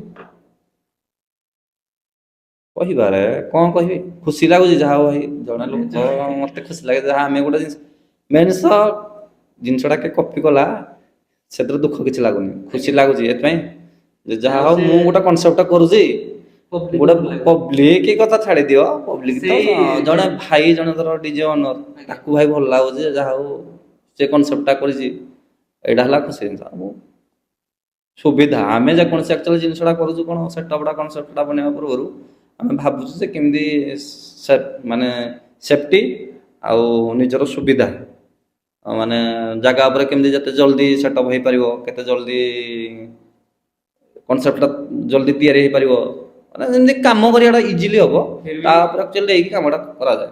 ଗୋଟେ କଥା କହିବି ଯେ ଯାହେଲେ ଅରିଜିନାଲ ଯୋଉ କୁହନ୍ତିନି କି ଯେତେ ବି କପି ହେଲା ପରେ ଅରିଜିନାଲ ଯୋଉ ଜିନିଷଟା ଆମେ ପାଇବୁ ଧର ଏଇନା ଆଇଫୋନ ଗୋଟେ କପି କରିଦବ ଆଇଫୋନ ଭଳିଆ ପରଫରମାନ୍ସ ଦେଇପାରିବନି ନା ତ ହେଇ ଜିନିଷଟା ମୁଁ କହିବାଲି ଭାଇ ହୁଏତ କପି କରିଦେଇ ପାରନ୍ତି କିନ୍ତୁ ପରଫରମାନ୍ସଟା ସେଇଭଳିଆ ଦେଇପାରୁନାହାନ୍ତି ଏ ଜିନିଷଟା ନିହାତି ଏଇଟା ଗୋଟେ କଥାରେ ଦେଇପାରୁନାହାନ୍ତି ଚାହିଁଲେ ଦେଇପାରିବେ ଏଥିରେ କ'ଣ ଅଛି ଯଦି ଜିନିଷଟା ଦେଖିବେ ଫଲୋ କରିବେ ନାଇଁ ଜିନିଷଟା ବନେଇଦେବାଟା ଜିନିଷଟା ତ କିଛି ଇଜିଲି ଜିନିଷଟା ଧର ଏଇ ଟାଇପ୍ର ଜିନିଷଟା ହେଇଛି ମୁଁ ବି ଦେଖିକି ବନେଇଦେବି କିନ୍ତୁ ଯେମିତି ଗୋଟେ କ୍ଲାସରେ ପାଠ ପଢ଼ା ହୁଏ ଜଣେ ସ୍କୁଲରେ ଯିଏ ହେଲେ ଜଣେ ଫାଷ୍ଟ ହୁଏ ଆଉ କ'ଣ 4 ଜଣ ଫାଷ୍ଟ ହୁଏ କି ସାର୍ ଏଇ ଯୋଉ ପିଲା ଫାଷ୍ଟ ହୁଏ ତାକୁ ପଢ଼ନ୍ତି ଆଉ 3 ଜଣଙ୍କୁ ପଢ଼ନ୍ତିନି ତ ଚଲେଇବା ଲୋକଟା ଉପରେ ମାଇଣ୍ଡ କନସେପ୍ଟ ଧର ଆମ ସେଟଅପ୍ର ଯୋଉ ଲାଇଟ୍ ଜିନିଷଟା ଚଲାଉଛି ଧର ଅପୋଜିଟ୍ ଭିତରେ ଯେ ଲାଇଟ୍ ସେ ଲାଇଟ୍ ତାଙ୍କ 2 ଜଣଙ୍କ ଭିତରେ କମ୍ପାରିଜନ୍ ହେବା ଦରକାର ତାଙ୍କ ଭିତରେ ଟେଷ୍ଟ ହେବା ଦରକାର ତାଙ୍କ ଭିତରୁ ଯିଏ ଫାଷ୍ଟ ହେଲା ସେ ଜାଣିବ ଯେ ସେ ଭଲ ସେଇଟା ହେଲା କଥା ମାଲିକ କ'ଣ ଅଛି ମାଲିକ ତ ଜିନିଷ ଦେଇଦେଲେ ପଇସା ଦେଇଦେଲେ ଇନଭେଷ୍ଟ କରିଦେଲେ ସେଟଅପ୍ ବନେଇଦେଲେ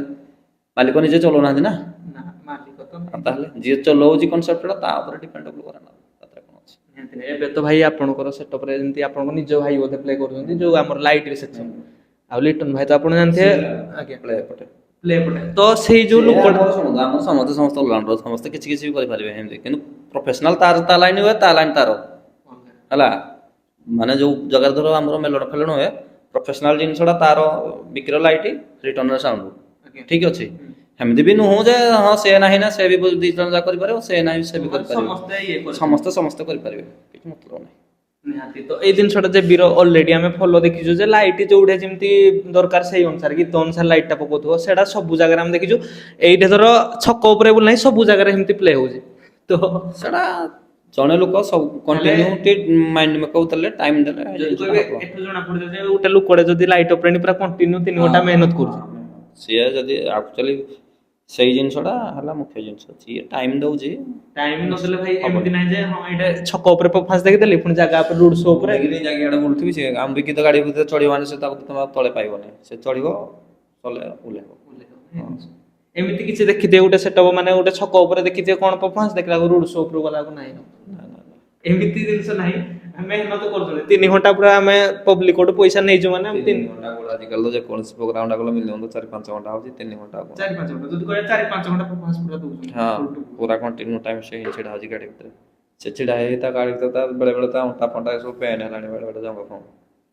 ଆଉ ବହୁତ ଗୋଟେ ବହୁତ ଟାଇମ୍ ଠିଆ ଆମ ହେଉଛି। ଭାଇ ଜଣେ କମେଣ୍ଟ କରିଥିଲେ ଯାଜପୁର ପଟିକି ଯାଉଛନ୍ତି ଯାଜପୁର ଭାଇ ମାନେ ଆସିଥିଲେ ସେପଟେ ପ୍ରାୟ ଜେବିର କ୍ରାଉଡ୍ କହିଲେ ଭାଇ next Jajpur Pipili all Odisha programme JB professional ଏବେ କରୁଛି ଆମେ ଯେତିକି ଜାଣିବାକୁ ପାଇଲେ ଆପଣ ଯାଉଛନ୍ତି ସେପଟ ଏରିଆ ମାହୋଲଟା କ'ଣ କିଛି କହିବେ ପବ୍ଲିକ ପାଇଁ ଯାଜପୁର ଏରିଆ ଲୋକ ବି ଦେଖୁଛନ୍ତି ଭାଇ ମାନେ ଆମର ଭାଇ ଦେଖନ୍ତୁ ମେନ୍ ଜିନିଷ ବାହାରକୁ ଯାଇକି ପ୍ରୋଗ୍ରାମ ସବୁ କରାଯାଉଛି ଲୋକମାନଙ୍କର ଭଲ ପାଇବା ଆଉ ଯେଉଁ ମାନେ ତାଙ୍କମାନଙ୍କର ଯେଉଁ କୋପରେଟଟା ଆମକୁ ବହୁତ ବଢ଼ିଆ ବହୁତ ମାନେ ବହୁତ ଭଲ। ମୁଁ କହୁଛି ଯେଉଁ ଯାଇଥିଲି ପିପିଲି ଟୋଟାଲ ମୁଁ ପହଞ୍ଚିଲି ଏଇ ଯୋଉ ଏବେ ପ୍ରୋଗ୍ରାମ ଥିଲା କ୍ୟାନସେଲ ହେଇଗଲା ନାଇଁ ତାପରେ ଆଉ ଥରେ ପିପିଲି ସଟର୍ସ ଯାଇଥିଲି ହଁ 8ଟା ବେଳେ ମୁଁ ପହଞ୍ଚିଲି ଆମ ପିଲା ମୋତେ କେହି ଦେଖିନାହାନ୍ତି ଯେତେବେଳେ ସକାଳ ହେଲା ମୋତେ ଦେଖିଲେ ମାନେ 8ଟା ବେଳେ ମୋତେ କେହି ଦେଖିନାହାନ୍ତି ପିଲା ସେଦିନ ପ୍ରୋଗ୍ରାମ ଆମର ଗୋଟେ ଆଡ଼େ ହେଉଛି ପୁରା ମୋତେ ପାଖାପାଖି 4-5ଟା ଗ୍ରୁପ ଭାଇ ମାନେ ଆସିଥିଲେ ସବୁ 10 ଜଣ 20 ଜଣ ଆମେ ଯୋଉଟେ ଦେଖିବୁନି 10 ଜଣ ବସିକି ଭାଇ ଆମର ଆସ ଆମର ପ୍ରୋଗ୍ରାମ କରିବା ପାଇଁ ଆସ ଭାଇ ଆମର ଯାହା ହେଲେ ବି ଆସିବ ସମସ୍ତେ କଥାବାର୍ତ୍ତା ନା ସେ ଖୋର୍ଦ୍ଧାରୁ ବି ଭାଇ ମାନେ ସେ ଯୋଡ଼େ ବୋଲର କରିକି ଆସିଥିଲେ ଖାଲି ହଁ ଦେଖିବା ପାଇଁ ଆସିଥିଲେ ନା ଗଲା ଥର ମୁଁ ଖୋର୍ଦ୍ଧା ପ୍ରୋଗ୍ରାମ କରିବା ପାଇଁ ଯାଇଥିଲି ନା ଏଥର ଟିକେ ଟାଇମ୍ ଭୁଲ ଭାଲ ହେଇଗଲା ତାଙ୍କ ପ୍ରୋଗ୍ରାମଟା ବି ହେଇପାରିଲାନି ହେଲା ସେ ଖୋର୍ଦ୍ଧା ଆମେ ପୁରା ଟୋଟାଲ ଜଣଙ୍କ ଘର ସାମ୍ନାରେ ଏମିତି ବାରଣ୍ଡାଟା ପଡ଼ିଥିଲା ଆମେ ପୁରା ଏମିତି ସମସ୍ତେ ତଳେ ବସିଛନ୍ତି ମୁଁ ଆମେ 2-3 ଜଣ ବସିଛୁ ଭାଇରେ ଗପ ମାରୁଛୁ ବସିଛୁ ଚାଲିଛି ଲୋକମାନଙ୍କର ଭଲ ପାଇବା ବହୁତ ଅଛି ମାନେ ସେଇ ଜିନିଷ ଆଉ ଗୋଟେ ଲୋକ କୁହନ୍ତି ଯେ ବି ପ୍ରଫେସନାଲ ପବ୍ଲିକ ଡିମାଣ୍ଡ ସାଉଣ୍ଡ ସହିତ ତ ଆଗରୁ ଅଛି ଏବେ ବି ଲାଇଟ୍ ହାକର ନାଁରେ ଅଲରେଡି ପରିଚିତ ଯୋଉଟା କି ଜିନିଷଟା ଗୋଟେ କଥା ପଚାରିବି ଏଇ ଲାଇଟ୍ ହାକରର କିଛି ଅପଡେଟ୍ ବାଲେ ଭାଇ ଯେମିତି ଆମେ ଭାଇରାଲ ହେଇଛି ଇନଷ୍ଟାରେ ଆମେ ଦେଖିଛୁ ଆସୁଛି କ'ଣ ଗୋଟେ ବାର ୱେବ ବାର ନା କ'ଣ ଗୋଟେ ଆସୁଛି ୱେବ ବାର ତ ତାକୁ ନେଇ କିଛି ଅପଡେଟ୍ ଦେଇପାରିବ ବର୍ତ୍ତମାନ ମାନେ କ'ଣ କହିଲ ବର୍ତ୍ତମାନ ଅପଡେଟ୍ ଭର୍ସନ ହେଉଛି ୱେବ ଲାଇଟ୍ଟା ଆଉ ଯଦି ତମେ ଅପଡେଟ୍ ଭର୍ସନ ଚାହିଁବ ୱେବ ନ କରିକି ଯଦି ଲେଜର କରିବ ଆମେ ତ ଲେଜର ଲଗାଉନୁ ଲେଜର ତ ଭାଇ କିଛି ଲେଜର ତ ମୁଁ ଲଗାଉନି ଯେହେତୁ ଲେଜର ଲଗାଉନି ତ ୱେବଟା ଆକ୍ଚୁଆଲି ଗଲା ଥର ବି ମାନେ ପ୍ଲାନ୍ ଥିଲା କିନ୍ତୁ ଆଟ୍ ଏ ଟାଇମ୍ କେତେ ପଇସା ହେଇପାରିଲାନି ବୁଝିଲେ କି ତାପରେ ଆମେ ସଂସ୍ଥା କ'ଣ ଆମର ଆକ୍ଚୁଆଲି ଆଉଟ୍ ଇନକମ୍ କହିଲେ କିଛି ନାହିଁ ନା ଆମର ଗୋଟେ ବିଜନେସ୍ ଆଉ ଆମର ଏଇ ବିଜନେସ୍ ହେଲା ହିଁ ଆମର ସାଉଣ୍ଡ ଆମେ ଏଇଥିରୁ ଏଇ ସଂସ୍ଥାଟାରୁ ହିଁ ଯାହା ବି କରୁଛୁ ସେଇ ସବୁ ଜିନିଷ ନେଇକି କନସେପ୍ଟଟା ବନେଇବାକୁ ପଡ଼ୁଛି ଆମେ ଆଟ୍ ଏ ଟାଇମ୍ ପାଖରେ ପଇସା ନେଇଯାଅ ଆଣି ପକେଇବା ଏମିତି ନାହିଁ ତ ଗଲା ଥର ମୁଁ ଟିକେ ଡରିଗଲି ଆକ୍ଚୁଆଲି ଏତେ ବଜେଟକୁ ଏତେ ପଇସାକୁ ଇନଭେଷ୍ଟମେଣ୍ଟଟା ମୁଁ ଆଉ କରିପାରିଲିନି ମୁଁ ଏତେ ସାର୍ଫି ଲଗେଇକିନି ତାକୁ କଲା ବେଳକୁ ବହୁତ ହେଇଯାଉଛି ନା ଏଥର ଏଥିପାଇଁ ଯେହେତୁ ସିଜିନ୍ ପୂର୍ବରୁ ମୁଁ ଜାଣିଛି ଯେ ସାର୍ଫି ମୋତେ କିଣିବାକୁ ପଡ଼ିବନି ମୁଁ ଫାଷ୍ଟ 70ଟା ସାର୍ଫି କିଣିଥିଲି ଯେତେବେଳେ ଥିଲା ଟର୍ନାଡୋ ମୋର 70ଟା ଆଜିକା ଡେଟ୍ରେ ମୋର ଟର୍ନାଡୋ ବର୍ତ୍ତମାନ 110ଟା ଅଛି ପୁରା କିଣିଦେଇଛି କାରଣ ମୁଁ ଯେଉଁ ଗଲି ଭଦ୍ରକ କିଣିଦେବା କଥା କିଣିଦେଇଛି ଏକାଥରେ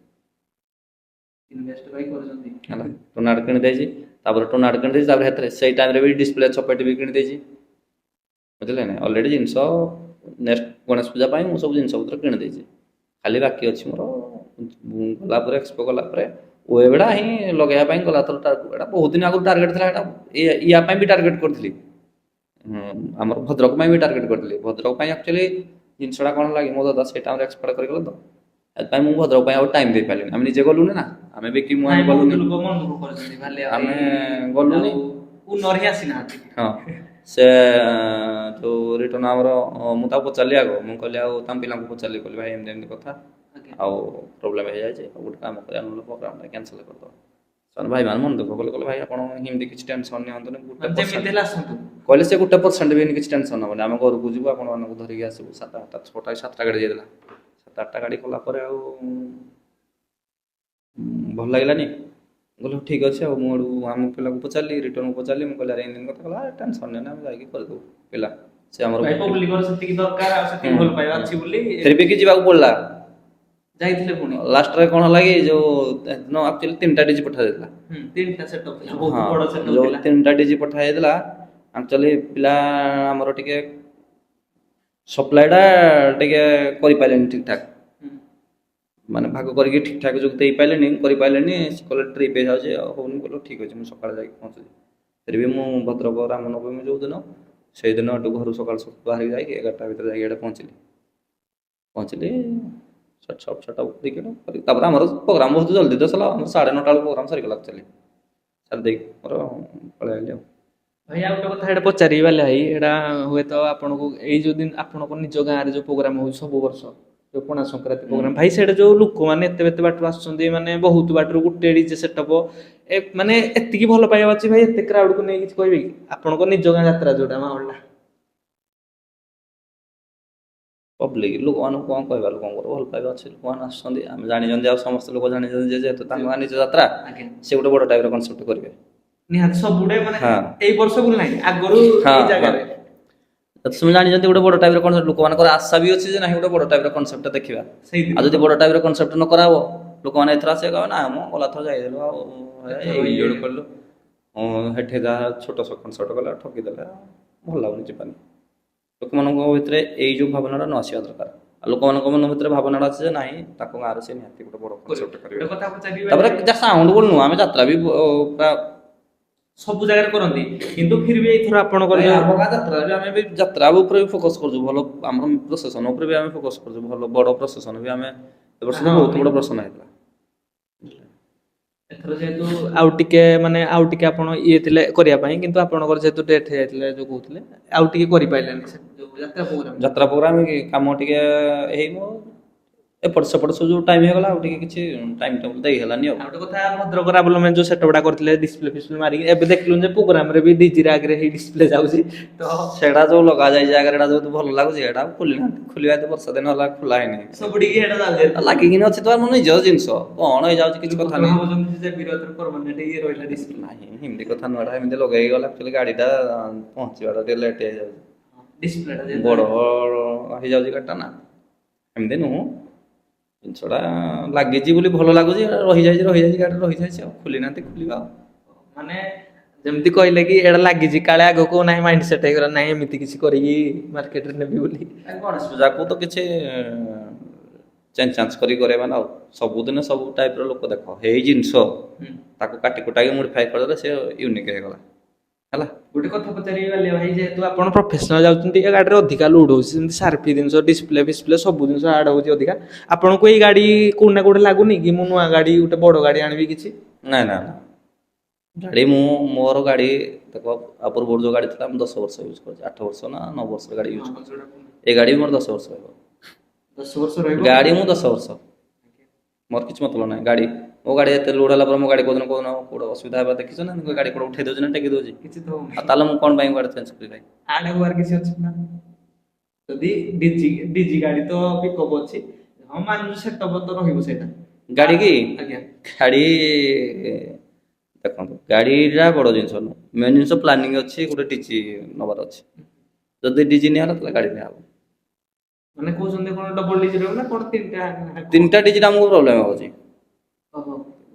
ତିନିଟା ଡିଜି ହେଲା ବେଳକୁ ଖର୍ଚ୍ଚ ମାନେ ପଡ଼ିବ, ବଡ ଡିଜି ଲଗେଇବେ? ଆଉ ଗୋଟେ ବଡ଼ ଡିଜି ଗୋଟେ ଅଛି ପ୍ଲାନିଂ, ପ୍ଲାନ୍ କରିଦେଲେ ହବନି ନା, ନା ସେଟା ତ ପ୍ଲାନ୍ କରିଦେଲେ ବଜେଟ୍ ଦରକାର, ପଇସା ଦରକାର, ସବୁ ଜିନିଷ ଦରକାର, ମେନ୍ ଜିନିଷ ସାଉଣ୍ଡ ଉପରେ ଆଗ ଫୋକସ୍, ମାନେ ଆଗ ସେଇ ଜିନିଷଟା ଦରକାର, ୱେବ୍ ଭିଡ଼ିଓ ବହୁତ ପଇସା, ସେ ଅନ୍ଦାଜ ରେଟ୍ ପାଖାପାଖି ୱେବ୍ ବାର କେତେ ପିସ୍ କଣ ଲାଗିବ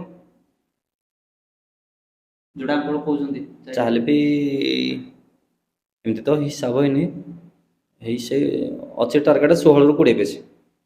ପିସ୍ ମାନେ ତ ଭାଇ ବଜେଟ୍ ତ ଆପଣ ଯୋଉ ବଜେଟ୍ କଥା କହୁଛନ୍ତି ଭାଇ କେତେ ଇନଭେଷ୍ଟ ହେଇଯିବ? ବହୁତ ପଇସା, ସେ ଷ୍ଟାନର ପାଖାପାଖି 1,20,000 ରୁ 1,30,000 ରହିବ, ଆଉ ଏଇ ଲାଇଟ୍ 1,40,000 ରୁ 1,50,000 ରହିବ।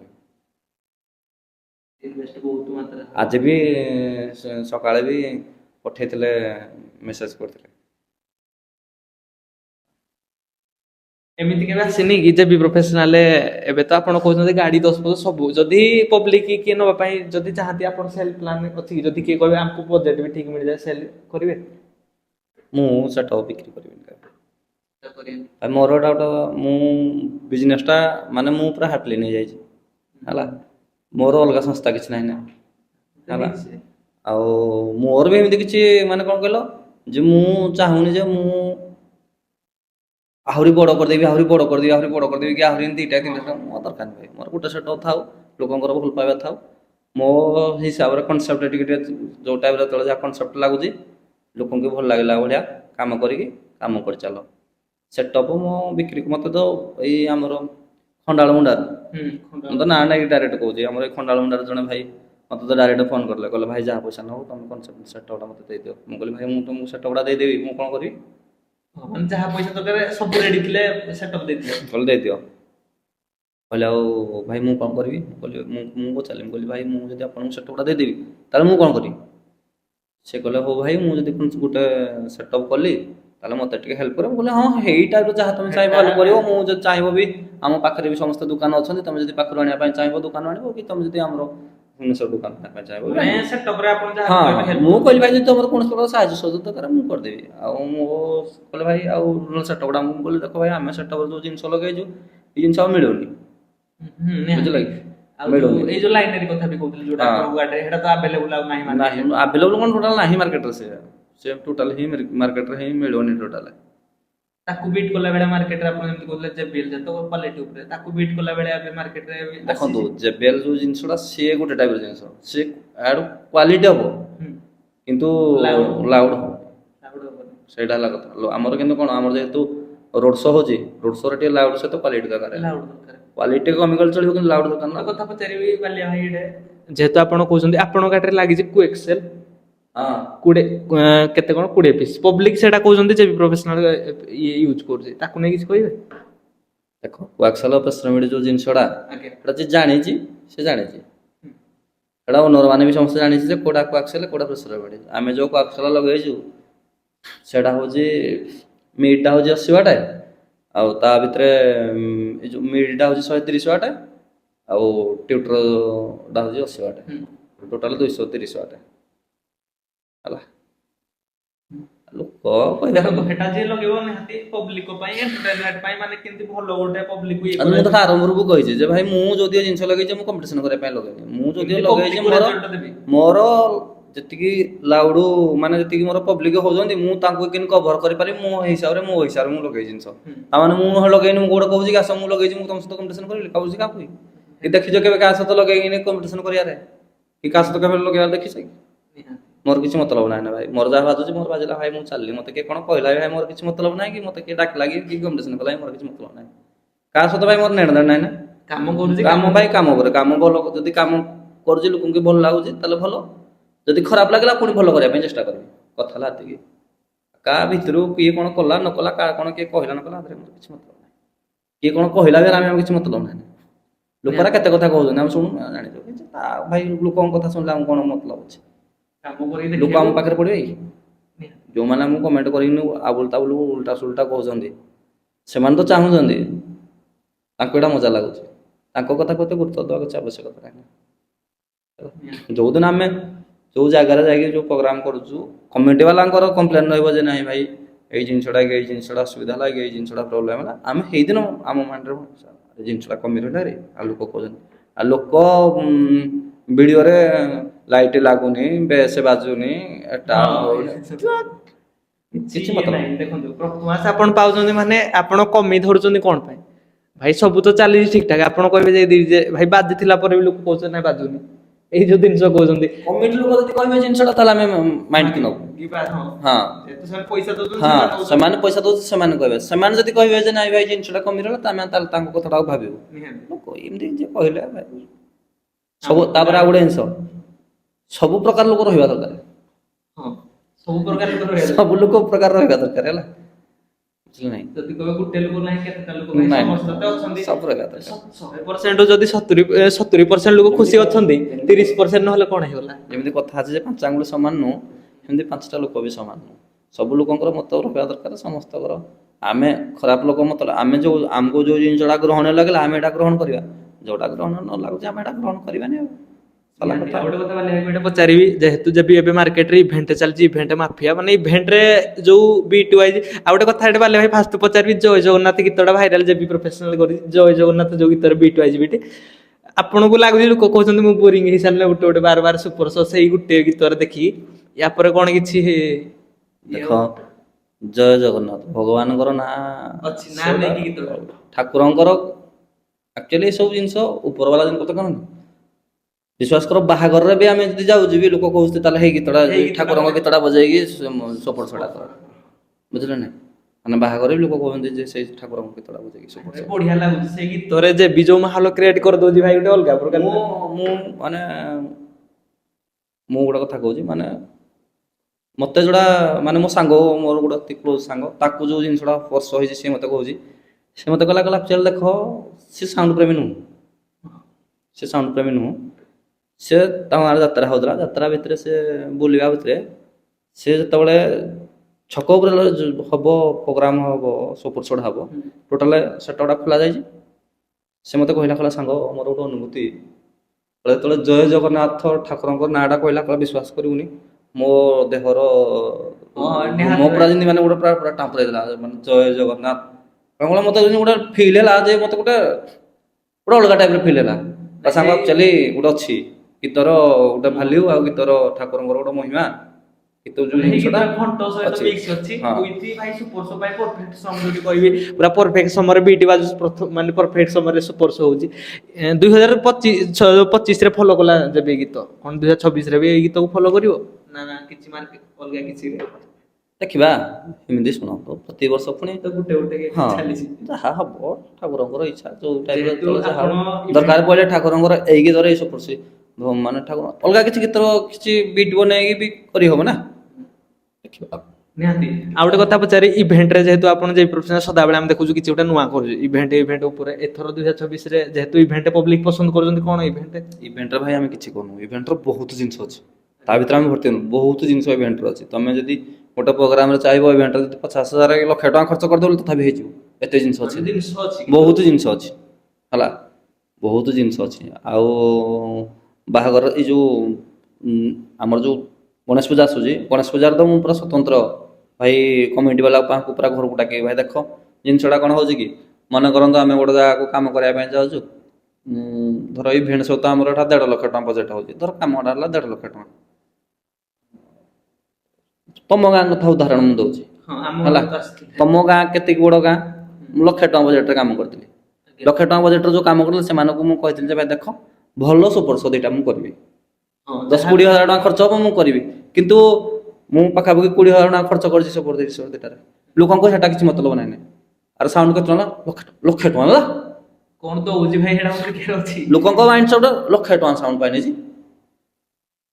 କିନ୍ତୁ ଲୋକ ଜାଣିବା କଥା ଯେ ସେଥିରୁ ମୋର ମାନେ ଷ୍ଟ୍ରେଟ୍ 20,000 ଟଙ୍କା ପଳେଇଲା ଇଭେଣ୍ଟ ପଟେ ସେଥିପାଇଁ ଗଣେଶ ପୂଜା ପାଇଁ ଯୋଉ ଆମର ଯୋଉ ଟାଇପ ଯୋଉ କ୍ଲବ ବାଲା ପାଖକୁ ଆମେ ଯିବୁ ତାଙ୍କୁ ଆମେ ପୁରା ସ୍ୱତନ୍ତ୍ର ଘରକୁ ଡାକିବୁ ହେଲା ମୁଁ 2ଟା ବିଲ୍ ବନେଇଛି ଗଣେଶ ପୂଜା ପାଇଁ 2ଟା ବିଲ୍ ବନେଇଛି ଗୋଟେ ଇଭେଣ୍ଟ ପାଇଁ ବିଲ୍ ବନେଇଛି ଗୋଟେ ସାଉଣ୍ଡ ପାଇଁ ବିଲ୍ ବନେଇଛି ଭାଇ 70,000 କି 80,000 ଟଙ୍କା ହେଲା ସାଉଣ୍ଡ ସେଟା ଭାଇ ତମେ ନିଅ ଏଟା ହେଲା ମୋର ସାଉଣ୍ଡ ପଇସା ତାପରେ ଇଭେଣ୍ଟ ବିଲ୍ରେ ଭାଇ ତମେ ମତେ ବତାଅ କ'ଣ କ'ଣ ତମେ ନବ ଯାହା ଦରକାର ତମର ଭାଇ ୟା ସହିତ ତା ସହିତ କିଛି ମତଲବ ନାହିଁ ନା ଭାଇ ଆମର ପେପର 20 କିଲୋ ଦରକାର କି 50 କିଲୋ ଦରକାର କି ଏଇଟା ଦରକାର ଏଇଟା ଇଭେଣ୍ଟ କଥା ହେଲା ଭାଇ ନିଅ ଏତିକି ପଇସା ଦିଅ ଭାଇ ତମ ବାଟରେ ମୁଁ ମୋ ବାଟରେ ୟା ସହିତ ତା ସହିତ କିଛି ମତଲବ ନାହିଁ ଲୋକମାନଙ୍କ ଭିତରେ ଯୋଉ ମାଇଣ୍ଡ ସେଟ୍ ଗୁଡ଼ା ଟିକେ ରହିଯାଉଛି ଅଲଗା ଟାଇପର ହେଲା ସେଇଥିପାଇଁ ମୁଁ ଯଦି କହିବି ଭାଇ ଦେଖନ୍ତୁ ଆପଣଙ୍କ ଗାଁରେ ଆପଣ କମିଟି ଯେମିତି ବେଟର କରିବ ଆପଣ ଯଦି ପଇସା ଇନଭେଷ୍ଟ କରିବେ ସେଇଭଳିଆ ଇଭେଣ୍ଟ ଦେବେ ପଇସା ଦିଅନ୍ତୁ ଇଭେଣ୍ଟରେ କମ୍ପ୍ରୋମାଇଜ ହବନି ଆହୁରି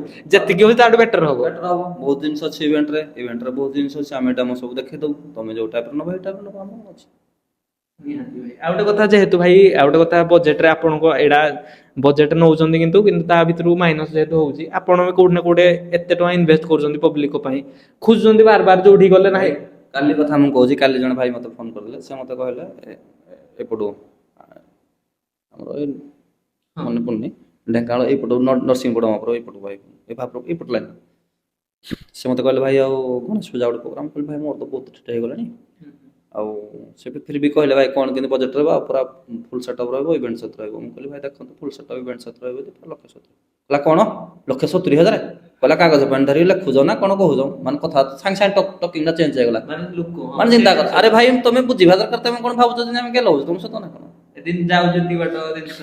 ଏମାନେ ଯେମିତି ଭାବୁ ସେଇଟା ହେଲା କଥା ଲୋକ ବୁଝୁନାହାନ୍ତି ନିହାତି ଏଇଟା ଗୋଟେ ପଚାରି ପାରିଲେ ଭାଇ ଯୋଉ କଲଟା ଯୋଉ ଲୋକ ପାଖକୁ ଲଗେଇଛୁ ସେ ଲୋକ କଣ ଦଉଛି ଆପଣ ଜାଣିଛନ୍ତି କି ଧର କମିଟି ଭାଇ ଆପଣ କୋଉ ଜାଗା କଲ୍ କରୁଛନ୍ତି କଣ ଜିନିଷ ଦଉଛନ୍ତି ଏତିକି ଆଗ ବୁଝିକି ସେଇଟା ହେଲା କଥା ନାଇଁ ଭାଇ କଣ କାଗଜ ପେନ୍ ଧରିଛ ଖାଲି ଲେଖୁଛ ତମେ 1,70,000 ଆରେ ଭାଇ ଆମେ ତମକୁ ଜବରଦସ୍ତି କରୁନୁ ନା ତମକୁ ଯଦି ଠିକ ଠାକ ଲାଗିଲା ତମେ ନବ ନହେଲେ ନାହିଁ ନବନି ଆଉ ପୁଣି ଉଲ୍ଟା ହବା କଥା ଭାଇ ଅଲଗା ଡିଜେ ମାର୍କେଟ ଅଛନ୍ତି ବହୁତ ଡିଜେ ଅଛନ୍ତି ଆପଣ ଚୁଜ୍ କରିପାରିବେ। ଆମେ ତ ଶୁଣ ଆଉ ଗୋଟେ ଜିନିଷ କଣ କି, ଆମେ ଯେହେତୁ ବିଜନେସ୍ କରୁଛୁ ଲୋକଙ୍କ ସହିତ ପରିଚିତ ହେଇଗଲୁଣି ଆଉ ଯିଏ ଯାହା କହିଲେ ବି କିଛି କହୁନୁ ଭାଇ ସହିଯାଉଛି କଣ କହିବା ହବ ଭାଇ କୁହ ଭାଇ ସରିଲା କଥା ଫୋନ୍ କାଟିଲୁ ତମ ତମ ବାଟରେ ଆମେ ଆମ ବାଟରେ କିନ୍ତୁ ସେ ଆମକୁ କଣ କହିଲେ ଲୋକଙ୍କୁ ଏଇଟା କିଛି ଫରକ ପଡ଼ିବନି କିନ୍ତୁ ଆମେ ଯେମିତି ଗୋଟେ ଜିନିଷଟା କଣ କହିଦେବୁ କାଲି ସକାଳେ ଗୋଟେ 5 ଜଣ ଲୋକ ଆଗରେ କଥା ପଡ଼ିବ ସେ ଯଦି ଏ ଜାଗାରେ ଥିବ ସେ କହିବ ହେଉନ ଏଇଟା ଭଲ ହେଉନି ମୁଁ କଥା କହିଲି ଆମ କାଟ କିନ୍ତୁ ସେ ଆମକୁ କିଏ କହିଲା କିଛି କହିଲା ଆମକୁ ଆଉ କିଛି ଫରକ ପଡ଼ିବନି ନା ସିଏ ମତେ କଣ କହିଲା ଜିନିଷଟା କିଛି ଫରକ ପଡ଼ିବନି କେହି ଜାଣିବେନି ନା କିନ୍ତୁ ଆମେ କଣ ଗୋଟେ କଥା କଣ ସେଥିପାଇଁ ତା ପୂର୍ବରୁ କିଛି କଥା ନାହିଁ ଭାଇ କହିଲା ଚୁପଚାପ ଆସି କହିଲା କହିଲା ସରିଲା କଥା ନିହାତି ଭାଇ ଆଉ ତା ବୋଲି କଣ କମିଟି ଭାଇ ଜଣେ କହିଲା ବୋଲି ମୁଁ ତାକୁ ଇଏ କରିବି ସେଟା ଲାଭ କଣ ଆମର ଫାଇଦା ନାହିଁ ତ ନିହାତି ଆଉ ଗୋଟେ କଥା ଭାଇ ପଚାରିବି ଆଜିକା ମାର୍କେଟ ଡିଜେ ଜମାନା ଆଉ ଆଗ ଡିଜେ ଜମାନା ଭିତରେ ବହୁତ ଫରକ ହେଇସାରିଲାଣି ତମେ ଦେଖିଥିବ ଭାଇ ଆଗ କଣ ହଉଥିଲା ଡିଜେ ଲାଇନ ଆଜି କଣ ଆକୁ ନେଇ କିଛି କହିବେ କି ସେଇ 2016 ମସିହା ଯୋଉ ଡିଜେ ଲାଇନ ଥିଲା ଆଜି 2026 ଚାଲିଲାଣି ତା ଭିତରେ କିଛି ଫରକ ଅଛି। ଫରକ ତ ବହୁତ କିନ୍ତୁ ଦେଖନ୍ତୁ ଆଜିକାଲି ଲୋକଙ୍କ ପାଖରେ ମେନ୍ ଜିନିଷ ହେଲା ପଇସା ଯୋଉ ଜିନିଷଟା ଆଗରୁ ମାନେ 4-5 ବର୍ଷ 10 ବର୍ଷ ପଛକୁ ପଳେଇଲେ ଆମେ ଆଟ୍ ଏ ଟାଇମ୍ ଯଦି 5 ଲକ୍ଷ କି 2 ଲକ୍ଷ ଇନଭେଷ୍ଟମେଣ୍ଟ କରିବା ପରେ ଆଗ 3 ଥର ଭାବୁଥିଲୁ ଭାବିବାକୁ ପଡୁଥିଲା ଫାଇନାନ୍ସ ଯୋଉ ଜିନିଷଟା ହଉନଥିଲା କୋଉ ଆଜିକାଲି ତ ସବୁ ପ୍ରକାର ଫାଇନାନ୍ସ ହେଲା ଆମେ ତ ମୁଁ ଫାଷ୍ଟ ଯେତେବେଳେ ଗାଡ଼ି ଭିତରେ ଯୋଉ ଡିଜିଟା ଅଛି ମୁଁ ଯେତେବେଳେ ସେଇ ଡିଜିଟା ବି କିଣିଲି ସେତେବେଳେ ବି ମୋତେ ନେଟ୍ ଦେବା ସେତେବେଳେ ଡିଜି ଫାଇନାନ୍ସ ବି ହଉନଥିଲା ମାନେ ନେଟ୍ ଆଗ ପଇସା ଟୋଟାଲ ହେଟା ସେତେବେଳେ 6,20,000 ନା କଣ ଏମିତି ରେଟ୍ ଥିଲା ମାନେ ମୁଁ ଯାଇକି ଭୁବନେଶ୍ୱରରେ ପଇସା ଡିପୋଜିଟ୍ କଲା ପରେ ତା ମାସେ ପରେ ଜିନିଷ ପାଇଲି ବୁଝିପାରିଲେ ସେତେବେଳେ ଫାଇନାନ୍ସିଆଲ ପ୍ରୋବ୍ଲେମଟା ବହୁତ ଥିଲା ଏବେ ତ ଫାଇନାନ୍ସ ପ୍ରୋବ୍ଲେମ କିଛି ନାହିଁ ସବୁ ମିଳିଯାଉଛି ହଁ ଯାହା ଚାହିଁଲେ ସେଥିପାଇଁ ଏବେ ଟିକେ ସୁବିଧା ହେଇଯାଉଛି ମେନ୍ ଜିନିଷ ଫାଇନାନ୍ସ ପ୍ରୋବ୍ଲେମ କିଛି ନାହିଁ ଆଗରୁ ଫାଇନାନ୍ସ ପ୍ରୋବ୍ଲେମଟା ବହୁତ ଥିଲା ଏବେ ଫାଇନାନ୍ସ ପ୍ରୋବ୍ଲେମ ନାହିଁ ଏତିକି ହେଲା କଥା ଆଗରୁ ଗୋଟେ ଜିନିଷ କିଏ କଣ ଗୋଟେ ଜିନିଷ ଇନଭେଷ୍ଟମେଣ୍ଟ କରିବା ପରେ ସେଠି ଆଉ ଭାବୁଥିଲେ ଏବେ କଣ କିଛି କଥା ନାହିଁ ଯୁଆଡ଼େ ହେଲେ ଅପସନ୍ ମିଳିଯାଉଛି ଇନଭେଷ୍ଟ ପାଇଁ ଅପସନ୍ ମିଳିଯାଉଛି ଅପସନ୍ ଯେହେତୁ ମିଳିଯାଉଛି ସେଥିପାଇଁ କିଛି ଫରକ ପଡ଼ୁନି ଆଗ ଇଭେଣ୍ଟରେ ଆଗ ଏତେ ଇଭେଣ୍ଟ ଲୋକ ଦେଖନ୍ତିନି କିଛି ମାନେ ହଁ ଯୁଗ ଜେନେରେସନ ଯେମିତି ଚେଞ୍ଜ ହେଉଛି ଯୁଗ ଯେମିତି ଡେଭଲପ୍ କରୁଛି ହେ ଅନୁସାରେ ସବୁ ଜିନିଷ ପର୍ଯ୍ୟାୟ କମେ ଯୋଉ ଟାଇପ୍ର ଜିନିଷ ସିଷ୍ଟମାଟିକ୍ ହେଉଛି ଏଇ ଟାଇପ୍ର ହେଉଛି ବୁଝିଲେ କି ଏ ବର୍ଷ ଇଭେଣ୍ଟ ଅଛି ଦରକାର ପଡ଼ିଲେ ଆର ବର୍ଷ ଅଲଗା କଣ ନୂଆ ଜିନିଷ ହବ ନୂଆ ଜିନିଷ ଫଲୋ କରିବାକୁ ପଡ଼ିବ ଆଉ ଗୋଟେ ନୂଆ ଜିନିଷ ଫଲୋ କରିବାକୁ ପଡ଼ିବ ତାର ଏମିତି ନୁହଁ ଯେ ଆଉ ଆଜି ହେଇଗଲା କାଲି ହେଇନି ସେମିତି ନୁହଁ ଯାହା ଯାହା ହେଉଛି ଯେମିତି ଡେଭଲପ୍ ଯୋଉ ଅନୁସାରେ ହେଉଛି କନସେପ୍ଟ ହେଇ ଅନୁସାରେ ହେଉଛି ଜିନିଷ ବି ଚେଞ୍ଜ ହେଇଯାଉଛି ଆଉ ଗୋଟେ କ୍ୱେଶ୍ଚିନ୍ ଗଲେ ଗଣେଶ ପୂଜା ଆସିଲାଣି ପାଖେଇ ତ ଆସିନି ଆଉ ରହିଲା କେତେ ମାସ ତ ଯେବି ପ୍ରଫେସନାଲ ଏବେ ତ କଲ ଅଲରେଡି ଆପଣଙ୍କର ଅଛି ତ ଭଲ ଏବେ ଟିକେ ବନ୍ଦ ଅଛି ଆକ୍ଚୁଆଲି ତାପରେ ଯାହା ପୁଣି ଷ୍ଟାର୍ଟ ହେବ ଆମର ଜୁନ୍ ସେଇ 17-18 ପ୍ରୋଗ୍ରାମ ଅଛି ଜୁନ୍ ମାସରେ ମୋର ତ ବେଶୀ ପ୍ରୋଗ୍ରାମ ନାହିଁ ଆକ୍ଚୁଆଲି ଜୁନ୍ ମାସରେ 5-6ଟା ଖଣ୍ଡେ ଅଛି ପ୍ରୋଗ୍ରାମ ଆଉ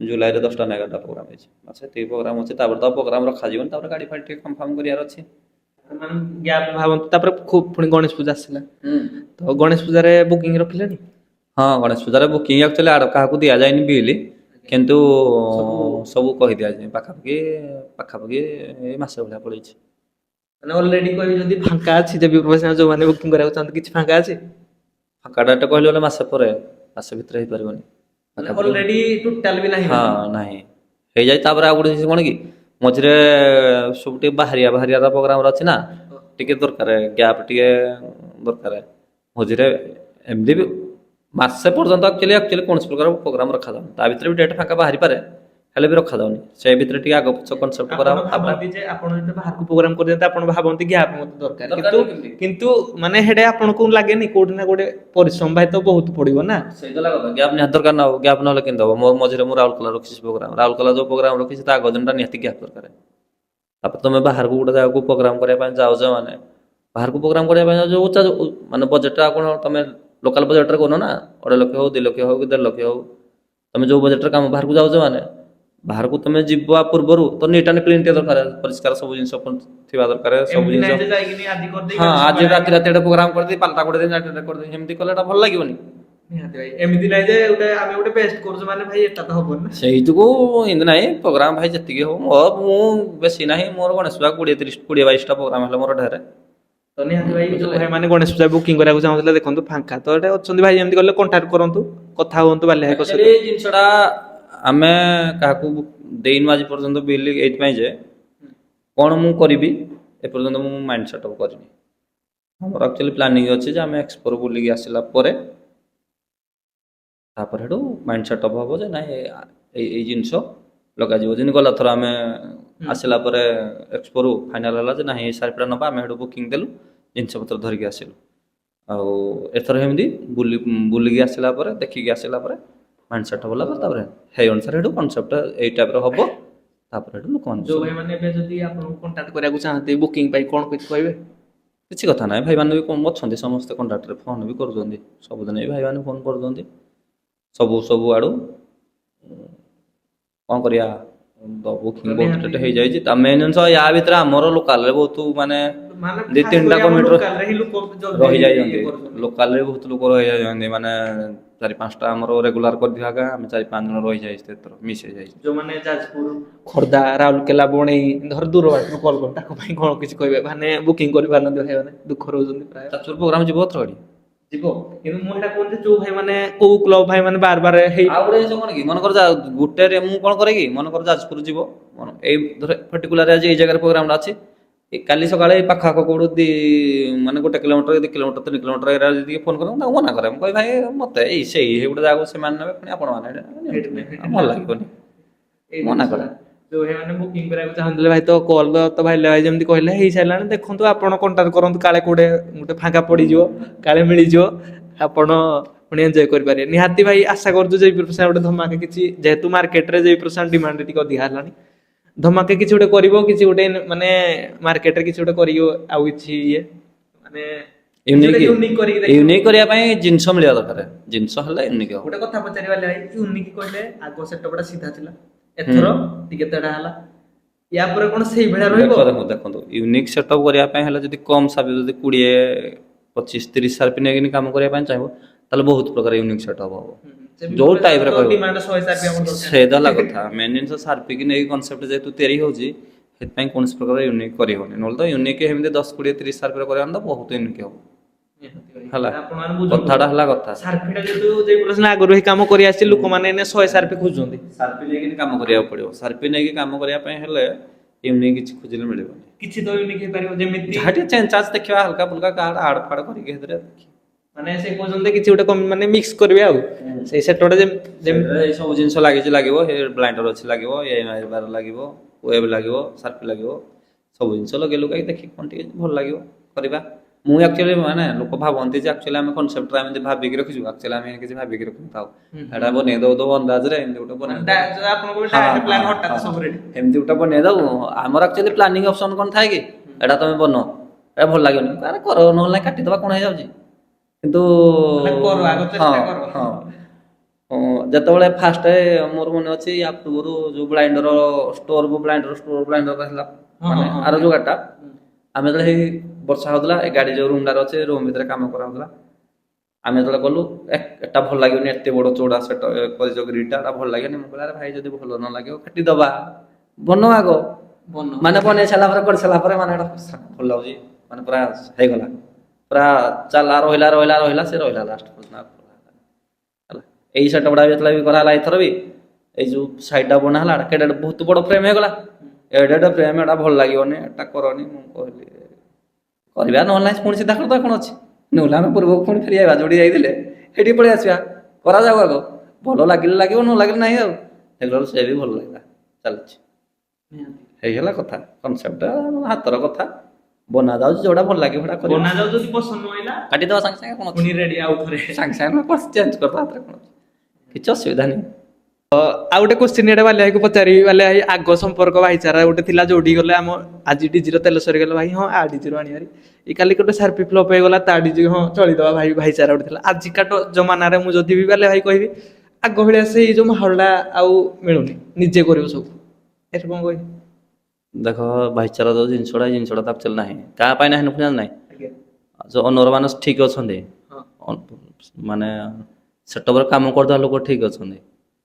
ପବ୍ଲିକ ମିଡିଆ ଯୋଉ ଯୋଉ ସବୁ ପବ୍ଲିକ ହେଲା, ଜିନିଷଟା ଏଟା ଭୁଲ ସବୁ କାହା ଜାଣି ନାହିଁ, ଏଟା ଭୁଲ ଆକ୍ଚୁଆଲି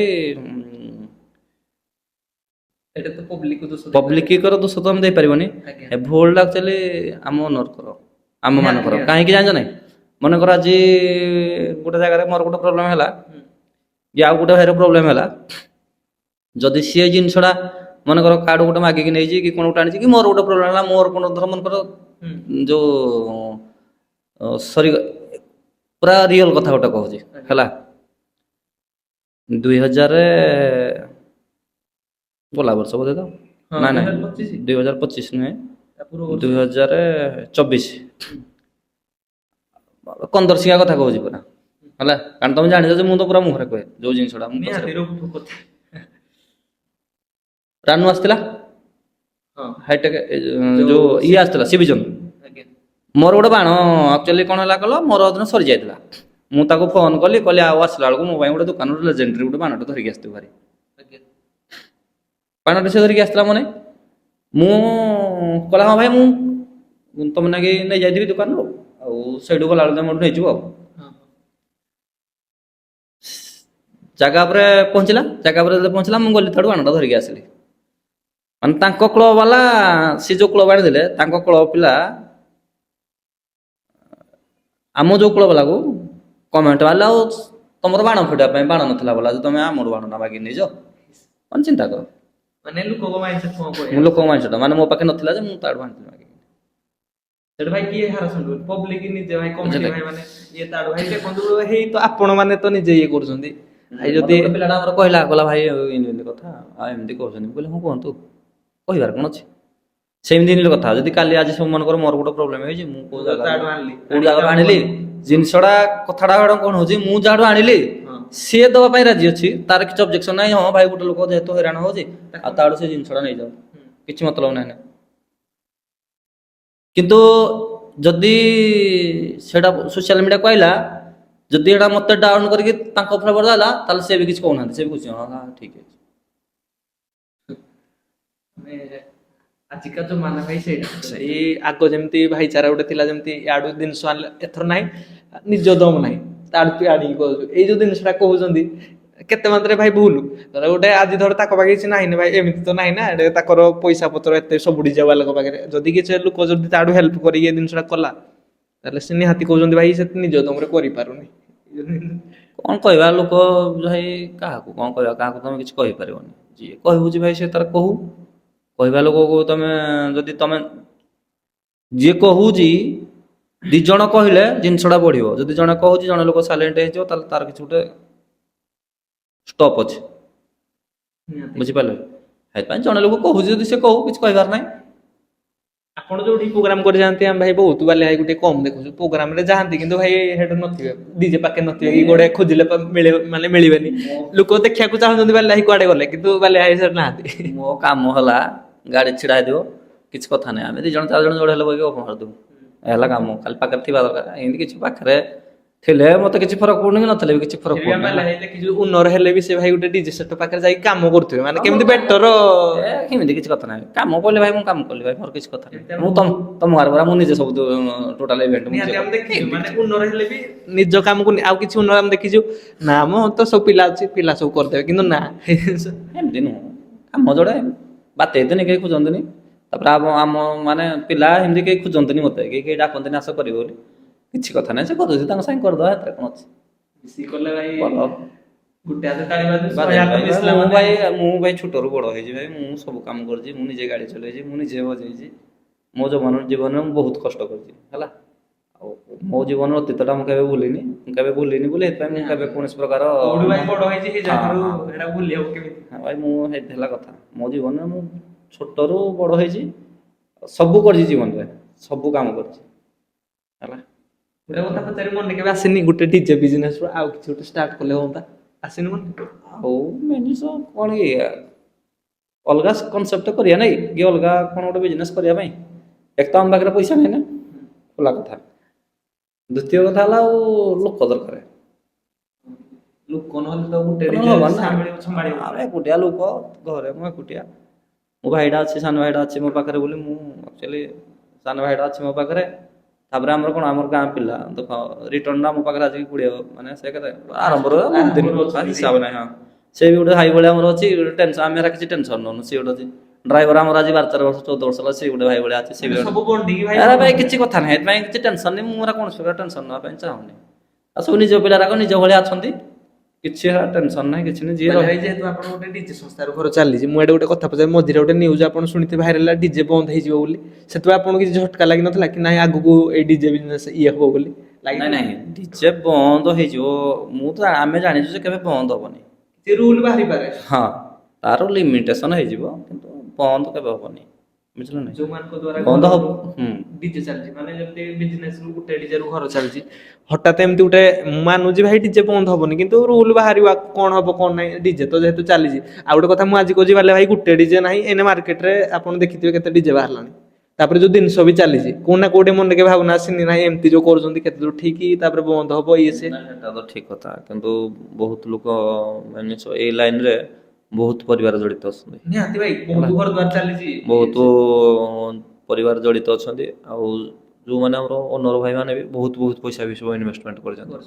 ବୁଝିଲେ କି, ମୁଁ ତ ଏମିତି ଯଦି ଏମିତି ବୋଧେ ଟୋଟାଲ କାହାର ଫାଇନାନ୍ସ ନଥିବ କି କିଏ କାହାର EMI ନଥିବ, ଏମିତି ତ ହାତ ଗଣିତି ବୋଧେ 2-4 ଜଣ କି 5 ଜଣ ଯଦି ବାହାରିବେ। ନହେଲେ ଭାଇ ସମସ୍ତେ ପଇସା ବହୁତ ବହୁତ ପଇସା ଇନଭେଷ୍ଟ କରିଥିବେ। ଭଗବାନ କରନ୍ତୁ ଭାଇ କେବେ ହିନ୍ଦୀ ନ ହଉ, କେବେ ସଂସ୍ଥା ବନ୍ଦ ନ ହେଇଯାଉ। ମାନେ ଆପଣ ବହୁତ ହଇରାଣ ହେବେ। ଓନର ତ ଯାହା ହଇରାଣ ହେବେ, ବହୁତ ବହୁତ ପରିବାର ବି ହଇରାଣ ହେବେ। ବହୁତ ସଦସ୍ୟ ଅଛନ୍ତି ଆମ ଏ ଲାଇନରେ। ବୁଝିଲେ, ମୋ ପାଖରେ ଆପଣଙ୍କ ପାଇଁ କେତେ ଜଣଙ୍କ ଘର ଚାଲୁଛି? ମୋ ଯଦି ହଁ କହିବା ଗୋଟେ ଡିଜେ ଦେଖନ୍ତୁ, ଓନରଙ୍କ ପାଇଁ, ଗୋଟେ ଡିଜେ ପାଇଁ କେତେ ଜଣଙ୍କ ଘର ଚାଲିପାରୁଛି? ନାଇଁ ସେଟା କଥା ନୁହେଁ। ଘର ଯେହେତୁ ମୋ ପାଖରେ ସିଏ ଅଛି, ଯୋଉ ପିଲାଟା ମୋ ପାଖରେ ଅଛି, ଦରମା ନେଇକି ସେ, ମୁଁ ଯୋଉ 5 ଟଙ୍କା କି 10 ଟଙ୍କା ଦରମା ଦିଏ, ମତେ ଲାଗେ ଯେ ହଁ ସେ ମୋ ପାଖରେ ଅଛି। ସେମିତି କିଛି କଥା ନୁହଁ ଆଜି ସକାଳେ ମୋ ସଂସ୍ଥା ବନ୍ଦ ହେଇଯିବ, କାଲି ସକାଳେ ପିଲା ଅଲଗା କୁଆଡେ ଯାଇକି ସେଟଲମେଣ୍ଟ ହେଇଯିବେ, କରିବେ। ଫେର ବି କିନ୍ତୁ ହେଲେ ବି ବହୁତ ପ୍ରଭାବ ପଡ଼ିବ ଓନର ମାନଙ୍କ ଉପରେ। ଯଦି ସଂସ୍ଥା ବନ୍ଦ ହେଇଯିବ, ବହୁତ କଷ୍ଟ ପଡ଼ିବ। ବୁଝିଲେ, ଭଗବାନ କରନ୍ତୁ ଏମିତି କେବେ ନ ହଉ, ସଂସ୍ଥା ଉପରେ କେବେ କଥା ନ ଉଠୁ, କି ସଂସ୍ଥା କେବେ ଏମିତି ବନ୍ଦ ନ ହଉ। ସେଇ ଜିନିଷଟା ଭାଇ, ମାନେ ଯୋଉମାନେ କିନ୍ତୁ ଜିନିଷଟା କ'ଣ ହଉଛି କି, ଆକ୍ଚୁଆଲି ଓନର ମାନେ ଆମେ ଟିକେ ସଚେତନ ହେବା କଥା। ବୁଝିଲେ, ସେଇ ଜିନିଷଟା ଭାଇ, ମାନେ କିନ୍ତୁ ଆମ ଓନର ମାନେ ଆମେ ତମ ଯେହେତୁ କମ୍ୟୁନିଟି ଭାଇ ଷ୍ଟ୍ରଙ୍ଗ ନାହିଁ। ଯୋଉ କମ୍ୟୁନିଟି ଆଗ ଥିଲା, ଯେମିତି ଗୋଟେ କମ୍ୟୁନିଟି ଷ୍ଟ୍ରଙ୍ଗ ହବା ପାଇଁ କିଏ ସିନା ମନେକର କାହା କଥା କିଏ କ'ଣ କହିଲେ ବଡ ଭାଇ ମାନିବା ହିସାବରେ ଦରକାର ନା। ଦରକାର। ସେତେବେଳେ ଥିଲା, ଏବେ ତ କେହି ମାନୁନାହାନ୍ତି କାହା କଥା, କହିବ କ'ଣ? ଯଦି ଆଜି ରୁଲ ବାହାରିଲା, କମ୍ପିଟିସନ କାଲି ହବନି ନା, ଖାଲି ପୁଣି ହେଡେ ଲଗେଇ ଦେଇକି ଚଲେଇଥିବେ। କ'ଣ କରିବା, ଏ ତ କାହାକୁ ମାନୁନାହାନ୍ତି କୌଣସି। ଏଇ ଜିନିଷଟା ଭାଇ, ଏଇ ଜିନିଷଟା ଆପଣଙ୍କ ପ୍ରେସର ପ୍ରଭାବ ପଡିବ ନିହାତି। କାଲି ସକାଳେ ଭାଇ ଏଇଟା କମ୍ପିଟିସନ ହଉନି, ଏଇ ଜାଗାରେ ପୁଣି ହେଇଠି କମ୍ପିଟିସନ ଥିବ, ପୁଲିସ ପୁଣି ଏଇ ଜାଗାରେ ପହଞ୍ଚି ଯାଉଥିବେ। ଭାଇ ତ ରୁଲ ନାହିଁ, 8 ବେସ୍ ଥିଲା, କେଇ ଜାଗାରେ 12 ବେସ୍ ଲଗେଇକି ଯାଉଛନ୍ତି। ରୁଲ 8 ବେସ୍, ଏଥର ବି ସେଇ 8 ବେସ୍ ବୋଧେ ରୁଲ ରହିବ। ଏବେ ତ 12 ବେସ୍ ନାହିଁ ଆଉ। ଯାହା ଲାଗିଲାଣି। ରୋଲ କେବେ କେହି କିଛି ଫଲୋ କରୁନାହାନ୍ତି। ବୁଝିଲେ କି, ଏଥର ରୋଲ କେତେ ବେସ୍ ଆପଣଙ୍କୁ ଲାଗୁଛି 12 ବେସ୍ ଚାଲିବ? କିଛି କଥା ନାହିଁ, ଦେଖାଯାଉ। ଆମେ ଯାହା ଚାଲିଛି କ'ଣ କୋଉ ରୁଲ କେହି ମାନୁନାହାନ୍ତି ଆଉ କୌଣସି ପ୍ରକାର ହେଲା। ଆମେ ଜଣେ 2 ଜଣ ଯଦି ଧର ଆମେ ଟାଣି ହେଇକି ଫଲୋ ହେଇକି ରହିଲେ କ'ଣ ହବ, ଅଲଗା ତ କେହି ମାନୁନାହାନ୍ତି। ଏଇ ଜିନିଷଟା ଭାଇ ସମସ୍ତେ ଫଲୋ କଲେ ସିନା ହବ, ଗୋଟେ ରୁନର ଭାଇ ଫଲୋ କଲେ ଲାଭ କ'ଣ ସେଠି? ଆଉ ଖାସ କରି ଭାଇ ଦେଖନ୍ତୁ, ଭିଡିଓରେ ଯୋଉଟା ଥିଲା, ଆପଣ ଜାଣିଲେ ଗଣେଶ ପୂଜାର ଅପଡେଟ ବାଲା ଭାଇ, ସେଟା ଯେମିତି କହିଲେ କି ଗାଡି କଥା ସେ ପ୍ଲାନ କରୁଛନ୍ତି, ଯଦି ଆକୁ ହେଲା ତ ନିହାତି ଆଡ ହବ। ଗାଡ଼ି ସେ ଡିଜେ ଆସିଲେ ନୂଆ ଗାଡ଼ି ଆସିବ। ସିଓର, ମାନେ ଗାଡି ସହିତ ଡିଜି ଗାଡି। ମୋର କ'ଣ ଭାଇ, ଆପଣ ମାନେ କିଛି ଟେନସନ ନିଅନ୍ତୁନି। ମୋର ଯାହା ଜିନିଷ ମୋର ସବୁ ଓପନ, ମୋର କିଛି ଲୁଚାଣିଆ ନାହିଁ ନା କି ମୋ ଗାଡି ସିକ୍ରେଟ କିଛି ନାହିଁ। ମୋର ଭାଇ ଦେଖ ରାସ୍ତାରେ ଗାଡି ପଡିଛି, ମୋ ଆର ଗାଡି ନୂଆ ଗାଡି କିଣିଲେ, ମୁଁ ଯାହା ବି ନୂଆ କିଣିବି ସବୁ ମୋ ରାସ୍ତାରେ ପଡିବ। ଏମିତି କିଛି ଟେନସନ ନାହିଁ। ବହୁତ ଦିନ ଅଛି ପୂଜା, ଏଥିପାଇଁ ଆମେ ଟିକେ ଏବେ ଚୁପଚାପ ବସିଛୁ। ଏବେ ନୂଆ ଏକ୍ସପୋ ପଡିଲେ, ଏକ୍ସପୋ ଆସିଲା। ନାଇଁ, ସେଦିନ ଦୋକାନ ଯାଇଥିଲା ପରେ ମୁଁ ଆକ୍ଚୁଆଲି ଯୋଉ କୌଣସି ଜିନିଷଟା ଆମେ ଯୋଉଟା ପୋଷ୍ଟ କରୁ, ଆମେ କିନ୍ତୁ କନଫର୍ମ ହେଲା ପରେ ଆମେ ପୋଷ୍ଟ କରୁ। ଏମିତି ନୁହଁ ଯେ ହଁ ଯାହା ହେଲେ ଗୋଟେ ଅଛି ପୋଷ୍ଟ କରିଦିଅ। ତ ମୁଁ ତ ନିଜେ ବି ଷ୍ଟାଟସ ଦେଇନଥିଲି ବୋଧେ। ମୋର ତ ପବ୍ଲିକ ହିଁ ଭାଇରାଲ କରିଦଉଛନ୍ତି। ମୁଁ ଦେଇନଥିଲି, ପିଲାଙ୍କୁ ବି ମୁଁ ଦେଇଥିଲି ଫଟୋ ଯେ ଦେଖ, ଆଉ ଏଇ ଜିନିଷଟା ଫାଇନାଲ ହେଲା, ଆମେ ଏଇଟା ହଉ ଠିକ ଅଛି କରିବା। ଭାଇ। ଆଉ ଗୋଟେ କଥା ପଚାରିବି, ଏଇଟା ଗୋଟେ ଲାଷ୍ଟରେ, କୋଉ ଜାଗା ଆପଣ ଏଥର ଖାଲି ବାହାର ଏରିଆ ଯୋଉ ଯାଉଛନ୍ତି କୋଉ ଜାଗା ଆସୁଛନ୍ତି ଖାଲି ଟିକେ କହିଦେଇ ପାରିବେ ଗଣେଶ ପୂଜା ଗଣେଶ ପୂଜାର ଅଛି ବହୁତ ଜାଗା ଅଛି। ରାଉରକେଲା ଅଛି, କେଉଁଝର ଅଛି, ଯାଜପୁର ଟାଉନ ଅଛି, ଯାଜପୁର ଅଛି, ପିପିଲି ଅଛି। ଭାବନ୍ତୁ ଆପଣଙ୍କ ଡିମାଣ୍ଡିଂ ଏରିଆକୁ ଆସୁଛନ୍ତି। ଆଉ ତ ଆମ ଲୋକାଲରେ ଭାଇ ତ ସବୁବେଳେ ଆମେ ଯେବି ତ ଏଇଠି ଘର ରହିଲା 20 କିଲୋମିଟର ଆମେ ଏଇ ତ ଦେଖୁଛୁ। ଆପଣ ମାନେ କେବେ ଯୋଉ ଗୋଟେ କଥା ପଚାରି ଭାଇ ଏମିତି ବି ଲୋକ ଅଛନ୍ତି ଯେବିକି ଦେଖିବା ଲାଗି ମାନେ ବହୁତ ଏକ୍ସାଇଟେଡ ଦେଖିପାରିବେନି ଆମେ ତ ଭାଇ ଏଇ ଯେ ଲୋକାଲ ଏରିଆ ବୋଲି ଆମେ ତ ଡିଜେ ସଦାବେଳେ ଯେବିକି ଦେଖୁଛୁ। ଲୋକ ଅଛନ୍ତି କିନ୍ତୁ ଆମର ଏଇ ଯୋଉ ଗଲା ଗାଙ୍ଗେଜୁଡ଼ି ପ୍ରୋଗ୍ରାମ ବହୁତ ଲୋକ ଆସିଥିଲେ ବାହାରୁ। ବାହାର ତ ଆସିଥିଲେ ବହୁତ ଲୋକ ବାହାରୁ ଆସିଥିଲେ। ସେଇ ଭାଇ ହେଇ ଡିଜେ ଯାକ ଦେଖିବା ପାଇଁ ଆସିଥିଲେ। ସେଇଥିପାଇଁ ମୁଁ କହିଲି ଯେ ବାଲିଆ ଭାଇ ଆମ ଲୋକାଲରେ ସିନା ଡିଜେ ତ ଆମେ ସଦାବେଳେ ଦେଖୁଛୁ ହଁ ଆଖିରେ ହଁ ତୁ ଯେବି ତ ଯାଉଛି କିନ୍ତୁ ତାଙ୍କ ନଜରରେ ଯେବି ନାହିଁ ଆସିଛି ଗୋଟେ ଭାଇ ଏଇଟା ଭାଇ ଭାବନା ଗୋଟେ ଲୋକଙ୍କର ବହୁତ ମାନେ ବାହାର ଏରିଆରେ କଣ କି ମାନେ ଲୋକମାନେ ଟିକେ ଖୋଜୁଛନ୍ତି ଏଇ ସାଉଣ୍ଡକୁ କିନ୍ତୁ ସବୁ ଜାଗାରେ ଯାଇପାରୁନି କଣ ପାଇଁ ନା ବୁକିଂ ପ୍ରୋଗ୍ରାମ ତାପରେ ଇଏ ସିଏ ତାପରେ ବାହାରେ ପ୍ରୋଗ୍ରାମ ରଖିବା ପାଇଁ ହେଲେ ବାହାରକୁ ଗୋଟେ ପ୍ରୋଗ୍ରାମ ରଖିଲେ ମିନିମମ୍ କମ ସେ କମ 3 ଦିନ ଟାଇମ ପଳାଉଛି। ଆଉ ସିଜିନ ଟାଇମରେ 3 ଦିନ ଟାଇମ ବ୍ରେକ୍ କରିକି ଯାଇକି ବାହାରେ ପ୍ରୋଗ୍ରାମ କରିବାଟା କଷ୍ଟ ପଡ଼ିଯାଉଛି। ଆଉ ଲୋକାଲ ସବୁଦିନ ଲୋକାଲ ବୁଝିଲେ କି ଯେମିତି ମାନେ ଫାଷ୍ଟ ଆମର ଲୋକାଲ ଆମେ ତାପରେ ହଁ କଣ ପାଇଁ ନା ଆମେ ଲୋକାଲ ଭିତରେ ପ୍ରୋଗ୍ରାମଟା କଲେ କାଲି ସକାଳେ ଆମେ ବାହାଘର କଲ୍ କୋଉଠୁ ସବୁ କରୁଛୁ ଆମେ ବାହାଘର ଲୋକାଲ କରୁଛୁ ନା ଯେହେତୁ ଲୋକାଲ ସବୁ ବାହାଘର କଲ୍ କରାଯାଉଛି ମାନେ ଆଗ ଫାଷ୍ଟ ପ୍ରଥମେ ଫାଷ୍ଟ ଆମର ଲୋକାଲକୁ ଦିଆଯିବ ପ୍ରାଧାନ୍ୟ ତାପରେ ଲୋକାଲ ସରିଲା ପରେ ମାନେ ଆଉ ଗୋଟେ କଥା ପଚାରିବି ଗଲେ ଲାଷ୍ଟ ଗୋଟେ ଆପଣଟା କିଛି ଖରାପ ଭାବିବେନି ଆଜିକା ଜମାନା ସୋସିଆଲ ମିଡିଆ ହେଇଗଲାଣି ଆପଣ ବି ଦେଖିଥିବେ ଏଇ ଯୋଉ ସୋସିଆଲ ମିଡିଆ ଡିଜେ ବହୁତ କ୍ରେଜ ଚାଲିଛି ଇନଷ୍ଟାରେ ଦେଖିଥିବେ ୟୁଟ୍ୟୁବରେ ଦେଖିଥିବେ ଯୋଉଟେ ଭିଡିଓ ପକେଇଦେଲେ କି ଯୋଉ ଭିଡିଓ ପକେଇଦେଲେ ଭାଇରାଲ ହେଇଯାଉଛି ଫେକ୍ ଭିଡିଓ ବି ବହୁତ ଭାଇରାଲ ହେଇଯାଉଛି ତ ସୋସିଆଲ ମିଡିଆକୁ ନେଇ କିଛି କହିବେ? କିଛି କଥା ନାହିଁ ମୁଁ ତ ଯାହା କହିଲେ ବି ଏଇ ଜିନିଷଟା ଭୁଲ ବୁଝିଲେ ନାଇଁ ଆପଣଙ୍କ ମତରେ କିଛି କଥା ନାହିଁ ସବୁ ଠିକ ଠାକ ଯାହା ଜମାନା ଚାଲିଛି ଅନୁସାରେ କିଛି ଜମାନା ଅନୁସାରେ ଏ ତ ଜମାନା ସୋସିଆଲ ମିଡିଆ ଜମାନା ଚାଲିବ ଆଉ ଆମେ କହିଲେ ମୁଁ କହିଲେ କଣ ବନ୍ଦ ହେଇଯିବ ନା କି ମୋ କଥାଟା ସମସ୍ତେ ଗ୍ରହଣ କରିନେବେ କିଛି କଥା ନାହିଁ ଆମେ ବି ସୋସିଆଲ ମିଡିଆରେ ଦେଖୁଛୁ ଶୁଣୁଛୁ ଆମେ ଏମିତି ଦେଖିବା ଶୁଣିବା କହିବାଟା ଭୁଲ କିଛି କହିବାନି ମାନେ ଯୋଉଟା ଠିକ ଲାଗିଲା ନିହାତି ଠିକ ଲାଗିଲା ଗ୍ରହଣ କରିବା ଯୋଉଟା ଠିକ ନ ଲାଗିଲା ଗ୍ରହଣ କରିବାନି ଚୁପଚାପ ରହିବା ସୋସିଆଲ ମିଡିଆରେ ତମେ କଣ କହିଲେ ସବୁ ଲୋକକୁ ମୋ କଥାଟା ଗ୍ରହଣ ହବନି କିଛି ଲୋକ ଯାହାକୁ ଠିକ ଲାଗିବ ସେ ଠିକ କହିବ ଯାହାକୁ ଭୁଲ ଲାଗିବ ସେ ତାକୁ ଭଲ ଲାଗିବନି କିଛି କହିବାନି ସବୁଠୁ ବେଟର କିନ୍ତୁ ମୁଁ ବୋଲି ଏଇଟା କହୁନି ଏଇ ପବ୍ଲିକ କମେଣ୍ଟ ମାଧ୍ୟମ ଯୋଉ ବି ଭିଡିଓ ବାଲିଆ ଭାଇ ଚ୍ୟାନେଲରେ ପଡିଛି ବାଲିଆ ଭାଇକୁ ବହୁତ ରେସପେକ୍ଟ ଦିଅନ୍ତି ନାଇଁ ବାଲିଆ ଭାଇଙ୍କ କଥା ଆମକୁ ବହୁତ ଭଲ ଲାଗେ ତାଙ୍କର ମାଇଣ୍ଡ ସେଟ ଏମିତି ଜିନିଷଟା ଭାଇ ଦେଖ କଥାଟା କଣ ହଉଛି କି ଲୋକ ଆମେ ଦୁନିଆରେ କାହାକୁ କଣ ଦବା ଆମେ ତ ଭାଇ କଣ ଦବା କାହାକୁ କଣ ଦବା ଦୁନିଆରେ ଯୋଉ ଭାଇ ମାନେ ବି ଧର ଯୋଉମାନେ ଆମ ସହିତ ଜଡିତ ଯୋଉମାନେ ଆମକୁ ଯୋଉଟା ଦେଖିଲେ ଭାଇ ବୋଲି ପଚାରୁଛନ୍ତି କଥାବାର୍ତ୍ତା ଆମେ କଣ ତାଙ୍କୁ ଦେଇଦଉଛେ ନା ସେ ଆମେ କଣ ଦେଇଦଉଛେ ସମ୍ପର୍କ କଥାବାର୍ତ୍ତା ଭଲ ମନ୍ଦ କଥା ହେଲା ଏତିକି ହେଲା ମଣିଷ ଜୀବନ କଣ ନବ କହିଲ କଣ ନବ ଜୀବନ ସବୁବେଳେ ଫାଷ୍ଟ ପ୍ରୋଗ୍ରାମ ଭାଇ ଏଇ ଆମ କୁମୁସିରେ ନା ଏଇଟା କୋଉଠି ଜନ୍ମାଷ୍ଟମୀ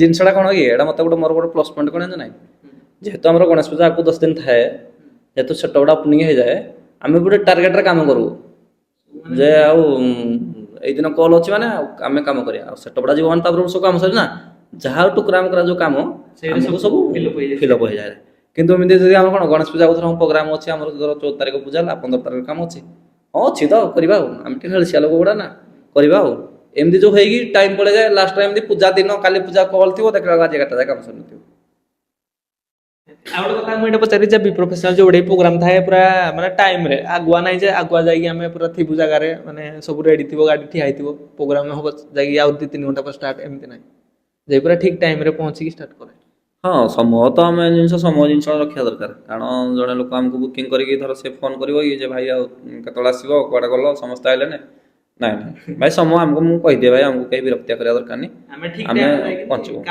କାମ କରିବୁ ଟାଇମରେ କେହି ଫୋନ କରିବା ଦରକାର ନାହିଁ ଆମକୁ କେହି ପଚାରିବା ଦରକାର ନାହିଁ ରାଇଟ୍ ଟାଇମରେ ପହଞ୍ଚିବୁ ରାଇଟ୍ ଟାଇମରେ ଆମ କାମ ହବ ରିସେଣ୍ଟଲି ଭାଇ ଏବେ ଯୋଉଟା ପ୍ରୋଗ୍ରାମ ଅଛି ବଡଜୋରଟା ସେଠିକି ଆସୁଛନ୍ତି ଆଉ ହଁ ରଜ ଅଛି ପ୍ରୋଗ୍ରାମ ସେଇଠିକି ଆସନ୍ତୁ ତାରିଖ ରହିଲା 21 ବୋଧେ ହଁ 21 ତାରିଖ ବୋଧେ ମୋର ବି ଠିକ ସେ ମନେ ନାହିଁ 21 ତାରିଖ ବେଳେ ଜଣା ପଡିଯିବ ଏଟା ଏବେ ହେଲେ ଭାଇରାଲ ହେଇଯିବ ଆଉ ମେଲଣ ପ୍ରୋଗ୍ରାମ ସେଇ ଗୋଟିକ ଅଛି ତାପରେ ବୋଧେ ଆଉ ପୁରା ଗ୍ୟାପ ଟୋଟାଲ କଲ୍ ନାହିଁ ବାହାଘର ତାପରେ ତ ବାହାଘର ଚାଲିବ ଏଇ ଯୋଉ ଜୁନ ଜୁଲାଇ ଅଗଷ୍ଟ ମାସରେ କିଛି ନାହିଁ ଅଗଷ୍ଟ ବେଳେ ପ୍ରୋଗ୍ରାମ ହୁଏନି, ଅଗଷ୍ଟ ମାସ ବେଳକୁ ପ୍ରୋଗ୍ରାମ, ଜୁଲାଇ ପରେ ଆଉ ପ୍ରୋଗ୍ରାମ ରଖାଯିବନି, ଗାଡ଼ି କାମ ଫାମ ହଉଥିବ, ତାପରେ ଆଉ କାମ ଯାହାବି ଯୋଉ ପ୍ରୋଗ୍ରାମ ରହିବ ପ୍ରୋଗ୍ରାମ ରଖା ହବନି।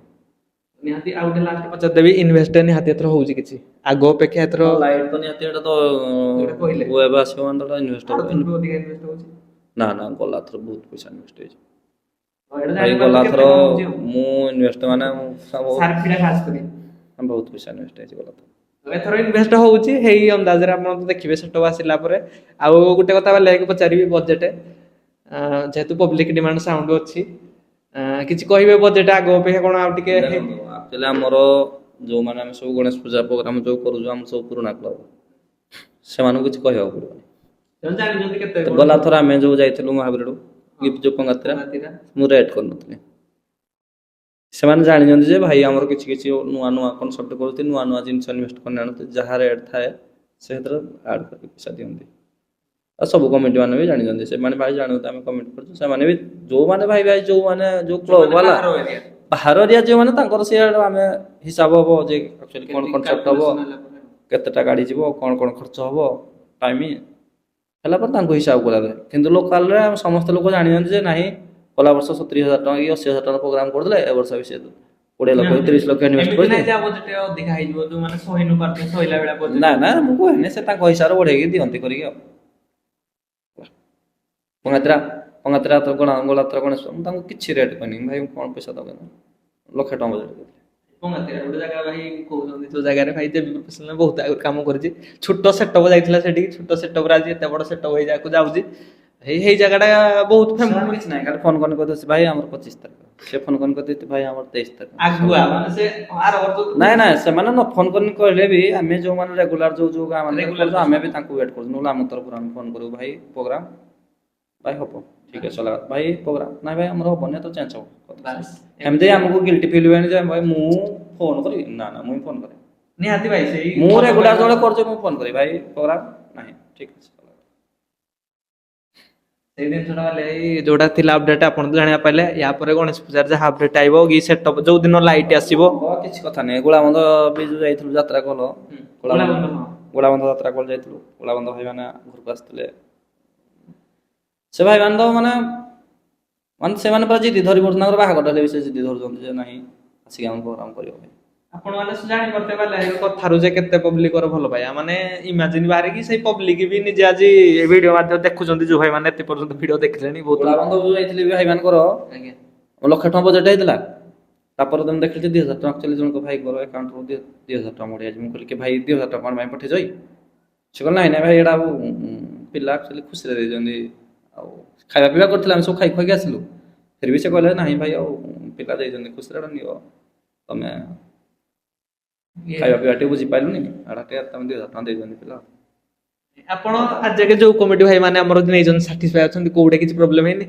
ଏଇ ତ ଆମେ ତ ଏମିତି କହିପାରିବାନି ଯେ ଆମେ ସମସ୍ତେ ପୁରା 100% ହେଲେ ବି କିଛି କମ୍ପ୍ଲେନ୍ ନାହିଁ ନା। ଆମେ ଯଦି ସାଟିସ୍ଫାଏଡ୍, ଯୋଉ ଆମକୁ କେମିତି ଲାଗିବ ଯେ ଆମେ ସାଟିସ୍ଫାଏଡ୍ ଅଛନ୍ତି, ଯୋଉମାନେ ଆମକୁ ନେଇଥିଲେ ତ ସେଇମାନେ ଯଦି ଆମକୁ ସେକେଣ୍ଡ ଟାଇମ୍ ନେଲେ ତାହେଲେ ଆମେ ଜାଣିବା ସବୁ ଠିକ୍ ଅଛି। ଯୋଉ ଆମେ ଯୋଉ କ୍ଲବ ଯାଇଛନ୍ତି, ଯଦି ସେକେଣ୍ଡ ଟାଇମ୍ ଆମକୁ ସେ ଫୋନ୍ କରିନାହାନ୍ତି, ସେକେଣ୍ଡ ଟାଇମ୍ ଆମକୁ ନ ନେଲେ ତାହେଲେ ଆମେ ଜାଣିବା ଯେ ଆମର କିଛି କମି ଥିଲା ବୋଲି ସେ ଆମକୁ ନେଲେନି। ଏମିତି ତ କିଛି ହେଇନି। ନିହାତି ଫାର୍ଷ୍ଟ ଟାଇମ୍ ଯୋଉ ଭାଇ ମାନେ ଆଇଛନ୍ତି, ଯଦି ପରଫରମାନ୍ସ ଭଲ ଥିବ ନେକ୍ସଟ ଟାଇମ୍ ପୁଣି ଆସିବେ। ଯଦି ଆମେ ଚାହିଁବା ଯେ ନାହିଁ ଆଉ ନା ଆକ୍ଚୁଆଲି ସେ ଆମକୁ ବୁକ୍ କରିନାହାନ୍ତି, ତାହେଲେ ଆମେ ଜାଣିବା ଯେ ନାହିଁ ଆମର କିଛି କମି ରହିଲା, ଆଉ ସେଥିପାଇଁ ସେ ଆମକୁ ନେଲେନି। ଏମିତି ତ ହେଇନି। ନିହାତି ଭାଇ ଯାହା ଥିଲା ଅପଡେଟ୍ ଆପଣ ଜାଣିଲେ, ଖାସ କରି ମୁଁ ବାଲି ଭାଇ କହିବି ଲାଇଟ୍ ଟା କେବେ ମାନେ ଆସୁଛି, କେବେ ଗଣେଶ ପୂଜା ପୂର୍ବରୁ ଆସିବ ନା ପୂର୍ବରୁ ଆସିବ ନା? ପୂର୍ବରୁ ସବୁ ଯାହା ଆସିବ ହଁ ଏକ୍ସପୋ ଏବେ ଯାଉଛନ୍ତି, ଜିନିଷ ଯଦି ଆସିଲା ଧରିକି ଆସିବେ ନା କଣ? ବହୁତ ଦିନ ଟାଇମ୍ ଅଛି, ଯେ ଏକ୍ସପୋରେ ଏମିତି ଜିନିଷ ଆଣି ହେବନି। ଏକ୍ସପୋରୁ ଜିନିଷଟା ଏମିତି ଆଣି ହେବନି, ଏକ୍ସପୋରୁ ଜିନିଷ ଆଣିବାଟା ସେମିତି ରିକ୍ସ, ବୁଝିଲେ? ନିଜେ ଜିନିଷ ଆଣି ହେବ, ଆମେ ନିଜେ ଆଣିବା ରିକ୍ସ ହେବ, କାରଣ ଏକ୍ସପୋରେ ମୁଁ ଯାହା ଜିନିଷ ହେଲା ଆମର ଚଏସ୍ ହେଇଗଲା ଯେ ଏଇ ଜିନିଷ ଆମର ଯିବ, ଆସିଲା ପରେ ଆମେ ଦୋକାନରେ କହିଦେବୁ, ଆମର ସାର୍ଙ୍କୁ କହିଦେଲେ ସାର୍ ଆମର ମଗେଇକି ଦେଇଦେବେ। ନିହାତି ଯୋଉ ଲାଇଟ୍ ଟା ୱେଟ୍ କରନ୍ତୁ, କଣ କେମିତି ତାର ରହିବ ଦେଖିବା, ଆସୁଛି ମାର୍କେଟରେ ନୂଆ ତ ସବୁ ଆଡଭାନ୍ସ ଜିନିଷ ମାର୍କେଟରେ ଚାଲିଲାଣି ଚାଲିଛି, ଫିର ବି ଆମ ଅନୁଗୁଳ ଢେଙ୍କାନାଳରେ ବହୁତ କମ ଦେଖିବା ଯୋଉ ଆଡଭାନ୍ସ ଜିନିଷ କହିଲେ, ଏଇ ଯୋଉ ସ୍ନେକ୍ ବାର ଏଇଟା କେହି ୟୁଜ କରିବା ଆମେ ଦେଖିନୁ। କେହି ଲଗେଇନାହାନ୍ତି ବୋଧେ। ଆମେ ଭାଇ ଦେଖିନୁ ଖୋଲା ମିଛ କଥା କହୁନୁ ଏଇ ଯୋଉ ଏବାର ଏବେ ଲାଗିନି ୟା ପର ସିଜିନ କାଳେ ଲାଗିବ ଏଟା ତ କହିପାରିବା ଭାଇ ଲଗେଇବେ ସମସ୍ତେ ଭାଇ କମ୍ପାନୀ ବାଲା ତମେ ଭାବୁଛ ଖାଲି ନୂଆ ଜଣକ ନାହିଁ ବନେଇଛି କମ୍ପାନୀ ନୂଆ ନୂଆ ପ୍ରଡକ୍ଟ ବାହାର କରୁଛନ୍ତି ନୂଆ ନୂଆ ଜିନିଷ ବାହାର କରୁଛନ୍ତି ଲୋକମାନେ ପସନ୍ଦ ଆସିଲେ ସମସ୍ତେ ଲୋକ ନେଇକି ତାକୁ ଲଗେଇବେ ହଁ ଲଗେଇବେ ସେଇ ହେଲା କଥା ଏମିତି କିଛି କଥା ନୁହଁ ଯେ ଆଉ ନାହିଁ କମ୍ପାନୀ ବାଲା ଗୁଡ଼ା ଲଗେଇ ଦେଇଛି ମୋ ପାଇଁ ଯେ ମୁଁ ହେଟା ଖାଲି ମତେ ଦବ ଏକୁଟିଆ ଆଉ କାହାକୁ ଦବନି ଏମିତି ନୁହଁ ତ ଦେଖିବା ସେଇ ୱେବାର କେବେ ଆସୁଛି ୱେବ୍ ନୁହଁ ଲାଇଟ୍ର ବହୁତ ଆଇଟମ୍ ଅଛି ବହୁତ ଜିନିଷ ଅଛି ଯାହା ବି ଆପଣଙ୍କୁ ଭଲ ଲାଗିବ ଆଡଭାନ୍ସ ଲଗେଇବେ ତ ଯାହା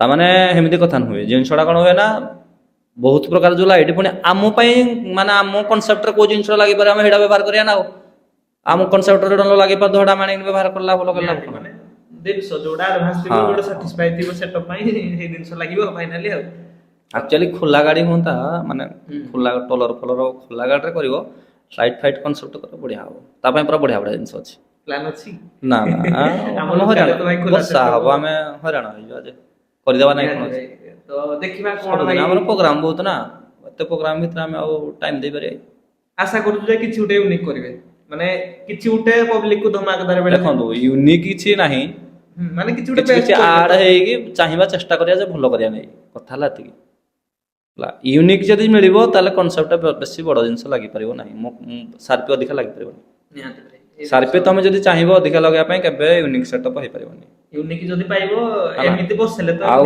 ଗୋଟେ ଜିନିଷ କନସେପ୍ଟଟା ଯେତେ ବଡ଼ ଟାଇପର ହବ ହଁ ମାନେ ଗ୍ୟାପ୍ ଦେଇକି ଯଦି ୟୁନିକ୍ କରିବା ପାଇଁ ଚାହିଁବ କନସେପ୍ଟଟା ବଡ଼ ହବ ସାର୍ପି କମ୍ ଲାଗିବ ହେଇପାରିବନି ଆପଣଙ୍କୁ ଲାଗୁଛି କି ସେଟପରେ ମାନେ ଆଜିକା ମାନେ ଯୋଉ ସାଉଣ୍ଡ ସିଷ୍ଟମ ବେସ୍ ଦଉଛନ୍ତି ଆପଣଙ୍କୁ ଲାଗୁଛି କି ମାନେ ପବ୍ଲିକ ଆଡେ ଇରିଟେଟ୍ ହଉଥିବ ଏମିତି ବେସ୍ ପାଞ୍ଚ ଆଙ୍ଗୁଳି ସମାନ ନୁହଁ ଭାଇ କାହାକୁ ଏଇ ଜିନିଷଟା ଭଲ ଲାଗିବ କାହାକୁ ଖରାପ ଲାଗିବ ଯେମିତି ମାନେ ଏଇଟା ତ ବାଲିଆ ଭାଇ କହୁଛି ସେ ଦେଲା କଥା ମୁଁ ତ ଏଇ କଥାଟା କହିଲି ବୋଲେ ମୁଁ ଯଦି କହିବି ଯେ ନାଇଁ ଭାଇ ଏଇ ଟାଇପ୍ର ଜିନିଷଟା ଭଲନି ଯାହାକୁ ଭଲ ଲାଗୁଥିବ ସେ କହିବ ହଁ ଭାଇ କଥାଟା ଭଲ କହିଲେ ଯାହା ଖରାପ ଲାଗୁଥିବ ଇଏ ବେଶୀ ଜାଣିଛି ତାର ତ ହଉନି ସେଥିପାଇଁ ଇଏ କହୁଛି କିଛି ଲୋକଙ୍କୁ ଏଇଟା ଭଲ ଲାଗୁଛି ଭଲ କିଛି ଲାଗିବ ଲୋକଙ୍କୁ କହନ୍ତି ନା ଠିକ ଅଛି ଭାଇ ସେଥିପାଇଁ ଯାହାକୁ ଯୋଉ ଟାଇପ୍ର ଭଲ ଲାଗିବ ସେ ଏଇ ଟାଇପ୍ର କନସେପ୍ଟ ନେବ ଆମର ଏଥିରେ କିଛି ମତଲବ ନାହିଁ ମୋ ଟାଇପ୍ର କନସେପ୍ଟ ଯୋଉ ଭାଇମାନଙ୍କୁ ଭଲ ଲାଗିବ ସେ ମତେ ନେବେ ଆମଠୁ ବେଟର ପରଫରମାନ୍ସ କରିଦେବା କନସେପ୍ଟ ଯୋଉ ଭାଇକୁ ଭଲ ଲାଗିବ ସେ ତାକୁ ନେବେ ଆମଠୁ କମ୍ ପରଫରମାନ୍ସ କରିଦେବା ଭାଇମାନଙ୍କୁ ତାକୁ ଯେ ଭଲ ଲାଗିବ ସେ ତାକୁ ନେବେ ଯାହାକୁ ଭଲ ଲାଗିବ ଯାହା ସେ ତାକୁ ତାହା ନେବେ ହଁ କାହା ବାବଦରେ କ'ଣ ମତ ଦେବା ଆମର କିଛି ଆବଶ୍ୟକତା ନାହିଁ ନା ତାଙ୍କୁ ଭଲ ଲାଗିଲା ସେ ତାଙ୍କର କରୁଛନ୍ତି ମତେ ଭଲ ଲାଗିଲା ଭାଇ ମୁଁ ମୋର କରୁଛି କଥା ହେଲା ଏତିକି ଆଉ କଥା ହେଲା ଏତିକି ଯେ ଯୋଉ କମ୍ୟୁନିଟି ବାଲା ନେବେ ଆମେ ଚାହିଁବା ଯେ ତାଙ୍କୁ ଆମେ କେମିତି ସାଟିସ୍ଫାଏଡ୍ କରିବା ପଇସା ଦଉଛୁ ମାନେ ରେଜଲ୍ଟଟା ଭଲ ଦେଇପାରିବୁ କଥା ହେଲା ଏତିକି ଆଉ କିଛି ମତଲବ ଆଉ ଗୋଟେ କଥା ମେସିନାରୀ ଜିନିଷ ବେଲେ ଭାଇ କୋଉଟେ ଫ୍ଲପ୍ ହେଇନି କିଛି ଏତେ ପ୍ରୋଗ୍ରାମ କରୁଛନ୍ତି କାନ୍ଦିଛି ଭାଇ ମୁଁ 2000 ଥିଲା ଭାଇ ସେଇ ପଙ୍ଗାତିରା ହଁ ସେଇ ବୁଝିଲେ ନାହିଁ ସେଇ ପଙ୍ଗାତିରା ଗାଁରେ ଗୋଟେ କ୍ଲବ ଯାଇଥିଲି ଭାଇ ମତେ ଏମିତି ଭାଷା କହିଛନ୍ତି ଏମିତି ବୁଡ଼ିଛନ୍ତି ମାନେ ସେଇ ତାଙ୍କର ଅପୋଜିଟରୁ ଗୋଟେ ପାର୍ଟି ହେଲା ସେମାନେ ବି ପରେ ମତେ ବହୁତ ଥର ଫୋନ କରିছে ଭାଇ ଆଉ ନାହିଁ ଯାହା ହେଇଯାଇଛି ତମେ ଆମକୁ ଆମର ଆସିବ ପ୍ରୋଗ୍ରାମ କହିଲି ଭାଇ ଠିକ ଅଛି ଜଣଙ୍କର ତମ ଛାଡ଼ିକି ଆଉ ଜଣଙ୍କର କରାହଉଛି ମେସିନାରୀ ଜିନିଷ ଭାଇ ଗ୍ୟାରେଣ୍ଟି କ'ଣ ମେସିନାରୀ ଜିନିଷ ମାନେ ସେଟା ଆ ପୂର୍ବରୁ ବି ମତେ ଏଟା ଭାଇ କ୍ୱେଶ୍ଚିନ୍ କରିଲେ ମୁଁ ବି ଏଟା କହିସାରିଛି ଜିନିଷଟା କ'ଣ କି ଆମେ ସବୁ କମ୍ପାନୀ ପ୍ରଡକ୍ଟ ଜିନିଷ ଅଣାଉଛେ ନା ଏବେ ତ ଆକ୍ଚୁଆଲି କ'ଣ ଏବେ ଆଉ ଜିନିଷ କିଛି କମି ପଡୁନି ନହେଲେ 3, 4, 5 ବର୍ଷ ପଛକୁ ପଳେଇବ ଗଣେଶ ପୂଜା ଟାଇମରେ ମାନେ ଆମେ ତ ଏବେ ଲାଇଟ୍ ପ୍ରତି ବିଚଳିତ ସେତେବେଳେ ସାଉଣ୍ଡ ଜିନିଷ ପ୍ରତି ପୁରା ବିଚଳିତ ମାନେ ବହୁତ ଅଭାବ ପଡେ ଜିନିଷ ବହୁତ କମ ପଡେ ଟୋଟାଲ ମିଳେନି ସମସ୍ତେ ଆଡଭାନ୍ସ ବୁକିଂ କରିଦେଇଥିବ ଠିକ ଗଣେଶ ପୂଜା ଟାଇମ ବେଳକୁ ମାଲ ଆଇଲାନି ମାଲ ପହଞ୍ଚିବନି ଭାରି ହଇରାଣ ସେଇ ଟାଇମରେ ମୋର ବି ସେଇ ପ୍ରୋବ୍ଲେମଟା ହେଇଥିଲା ମାଲ ମୋର ପହଞ୍ଚି ପାରିଲାନି ଯାହାଫଳରେ ମୁଁ ବହୁତ ହଇରାଣ ହେଇଥିଲି ତ ନିହାତି ଭାଇ ଏଇ ଭିଡ଼ିଓଟା ବହୁତ ଲମ୍ବା ହେଇସାରିଲା ଭାଇ ଯାହା କିଛି ରହିଲା ଏଇନା ଏବେ ନାହିଁ ଡାଇରେକ୍ଟ ଗଣେଶ ପୂଜାକୁ ଗୋଟେ ଭିଡ଼ିଓ କରିବା ଆଉ ଗୋଟେ କଥା କହିବି ଭାଇ ଆପଣଙ୍କ ପାଖକୁ ବହୁତ କଲ୍ ଆସୁଛି ଭିଡ଼ିଓ ପାଇଁ ସମସ୍ତେ କଥା ପଚାରି ଭାଇ ଏଇ ଭିଡ଼ିଓ ଆମ ଭାଇମାନେ ଦେଖୁଛନ୍ତି ଖରାପ ନା ନାଇଁ ସମସ୍ତେ ଏଇ ଯୋଉ ତପୁ ଭାଇ ଇଭେଣ୍ଟ ଯିଏ ଆମର ସେମାନେ ଫୋନ କରିଥିଲେ କହିଲେ ଭାଇ ଆମେ ଯିବୁ ଗୋଟେ ଭିଡ଼ିଓ କରିବା ପାଇଁ ମୁଁ କହିଲି ଭାଇ ଟିକେ ବ୍ୟସ୍ତ ଅଛି ଫ୍ରି ହେଲା ପରେ ଆସନ୍ତୁ ସେ ଭାଇ ବି କାହିଁ ତାଙ୍କ ନମ୍ବର ଆକ୍ଚୁଆଲି ମୁଁ ରଖିନି ନହେଲେ ଭାଇ କେହି ଖରାପ ଭାବେନି ଆଉ ଆପଣ ଭାବେ ଯେ ଏମିତି କଥା ନୁହେଁ ଭାଇ କୌଣସି ଭାଇ କରା ଏମିତି କିଛି କଥା ନାହିଁ ଯିଏ ଆସିବା ଭାଇ ଏମିତି ବସିବା କିଛି ଅସୁବିଧା ନାହିଁ ବସିବା ଟିକେ ଯେହେତୁ କଥା ନର୍ମାଲ ଭାଇ ଭାଇ କଥା କଥା ଏକୁଟିଆ ଲୋକ ଆଉ ଘରେ ମୁଁ ଏକୁଟିଆ, ମୋର ଫ୍ୟାମିଲି ଅଛନ୍ତି, ସମସ୍ତଙ୍କର କାମ ଧାମ ଜିନିଷ ବୁଝିଲା ବେଳକୁ ଟିକେ ସମୟ ଟିକେ କମି ରହିଯାଉଛି ବୋଲି ସେଥିପାଇଁ ସମୟ ଦେଇପାରୁନି। ଏମିତି ଭାଇ କେହି ମନ ଦୁଃଖ କରିବେନି କି କେହି ଭାଇ ଖରାପ ଭାବିବେନି ଭାଇ, ଏଇଟା ରିକ୍ୱେଷ୍ଟ, ଦୁଃଖ କେହି କରିବେନି। ବୋଲେ ଭାଇ ଆଜ ତ ଭାଇ ସମସ୍ତେ ଆମେ ଦେଖିଛୁ ସମସ୍ତଙ୍କ ସହିତ ଭଲ, ନିହାତି ଆଶା କରୁଛୁ ଆକୁ ବି ଏମିତି ରହିବେ। ଯିଏ ଭାଇ ଚାହୁଁଛି ଯେ ଭିଡ଼ିଓ କରିବା ପାଇଁ ଆସିବେ, କିଛି ଅସୁବିଧା ନାହିଁ, କିଛି ଅସୁବିଧା ନାହିଁ। ନିହାତି ଭାଇ ଖାଲି ମତେ ଟାଇମ୍ ଟିକେ ନହେଲେ ଟାଇମ୍ ଟେକିଂ ଟିକେ ଦରକାର। ତ କାଲି ଭାଇ ଦେଖ, ତମେ ମତେ ସକାଳେ ଫୋନ କଲ, ମୁଁ ତମକୁ ଟାଇମ୍ ଦେଇପାରିଲି, ରାତିରେ ଆସିଲା ପରେ ମତେ ଫୋନ୍ ହେଲା ଯେ ନାହିଁ ଆଉ ସାନ ଭାଇଟା ବହୁତ ଟାଇମ୍ ମତେ ଫୋନ କରିଦେଲେ, କଲ୍ କଲେ, ମୁଁ କଲ୍ ବ୍ୟାକ୍ କରିଦେଲି ନା ରାତିରେ ଯେ କାଲି ସକାଳକୁ ଭାଇ ମୁଁ ସେଟା ପବ୍ଲିକ ଯେହେତୁ ରିକ୍ୱେଷ୍ଟ କଲେ ବାଲି ଭାଇ କର ଗୋଟେ ଭିଡ଼ିଓ କର କହିଲି ଭାଇ, ଆଉ ନିହାତି ଆମେ ଚେଷ୍ଟା କରିବୁ ଭାଇ, ପଚାରୁ କେମିତି କଣ ଟାଇମ୍।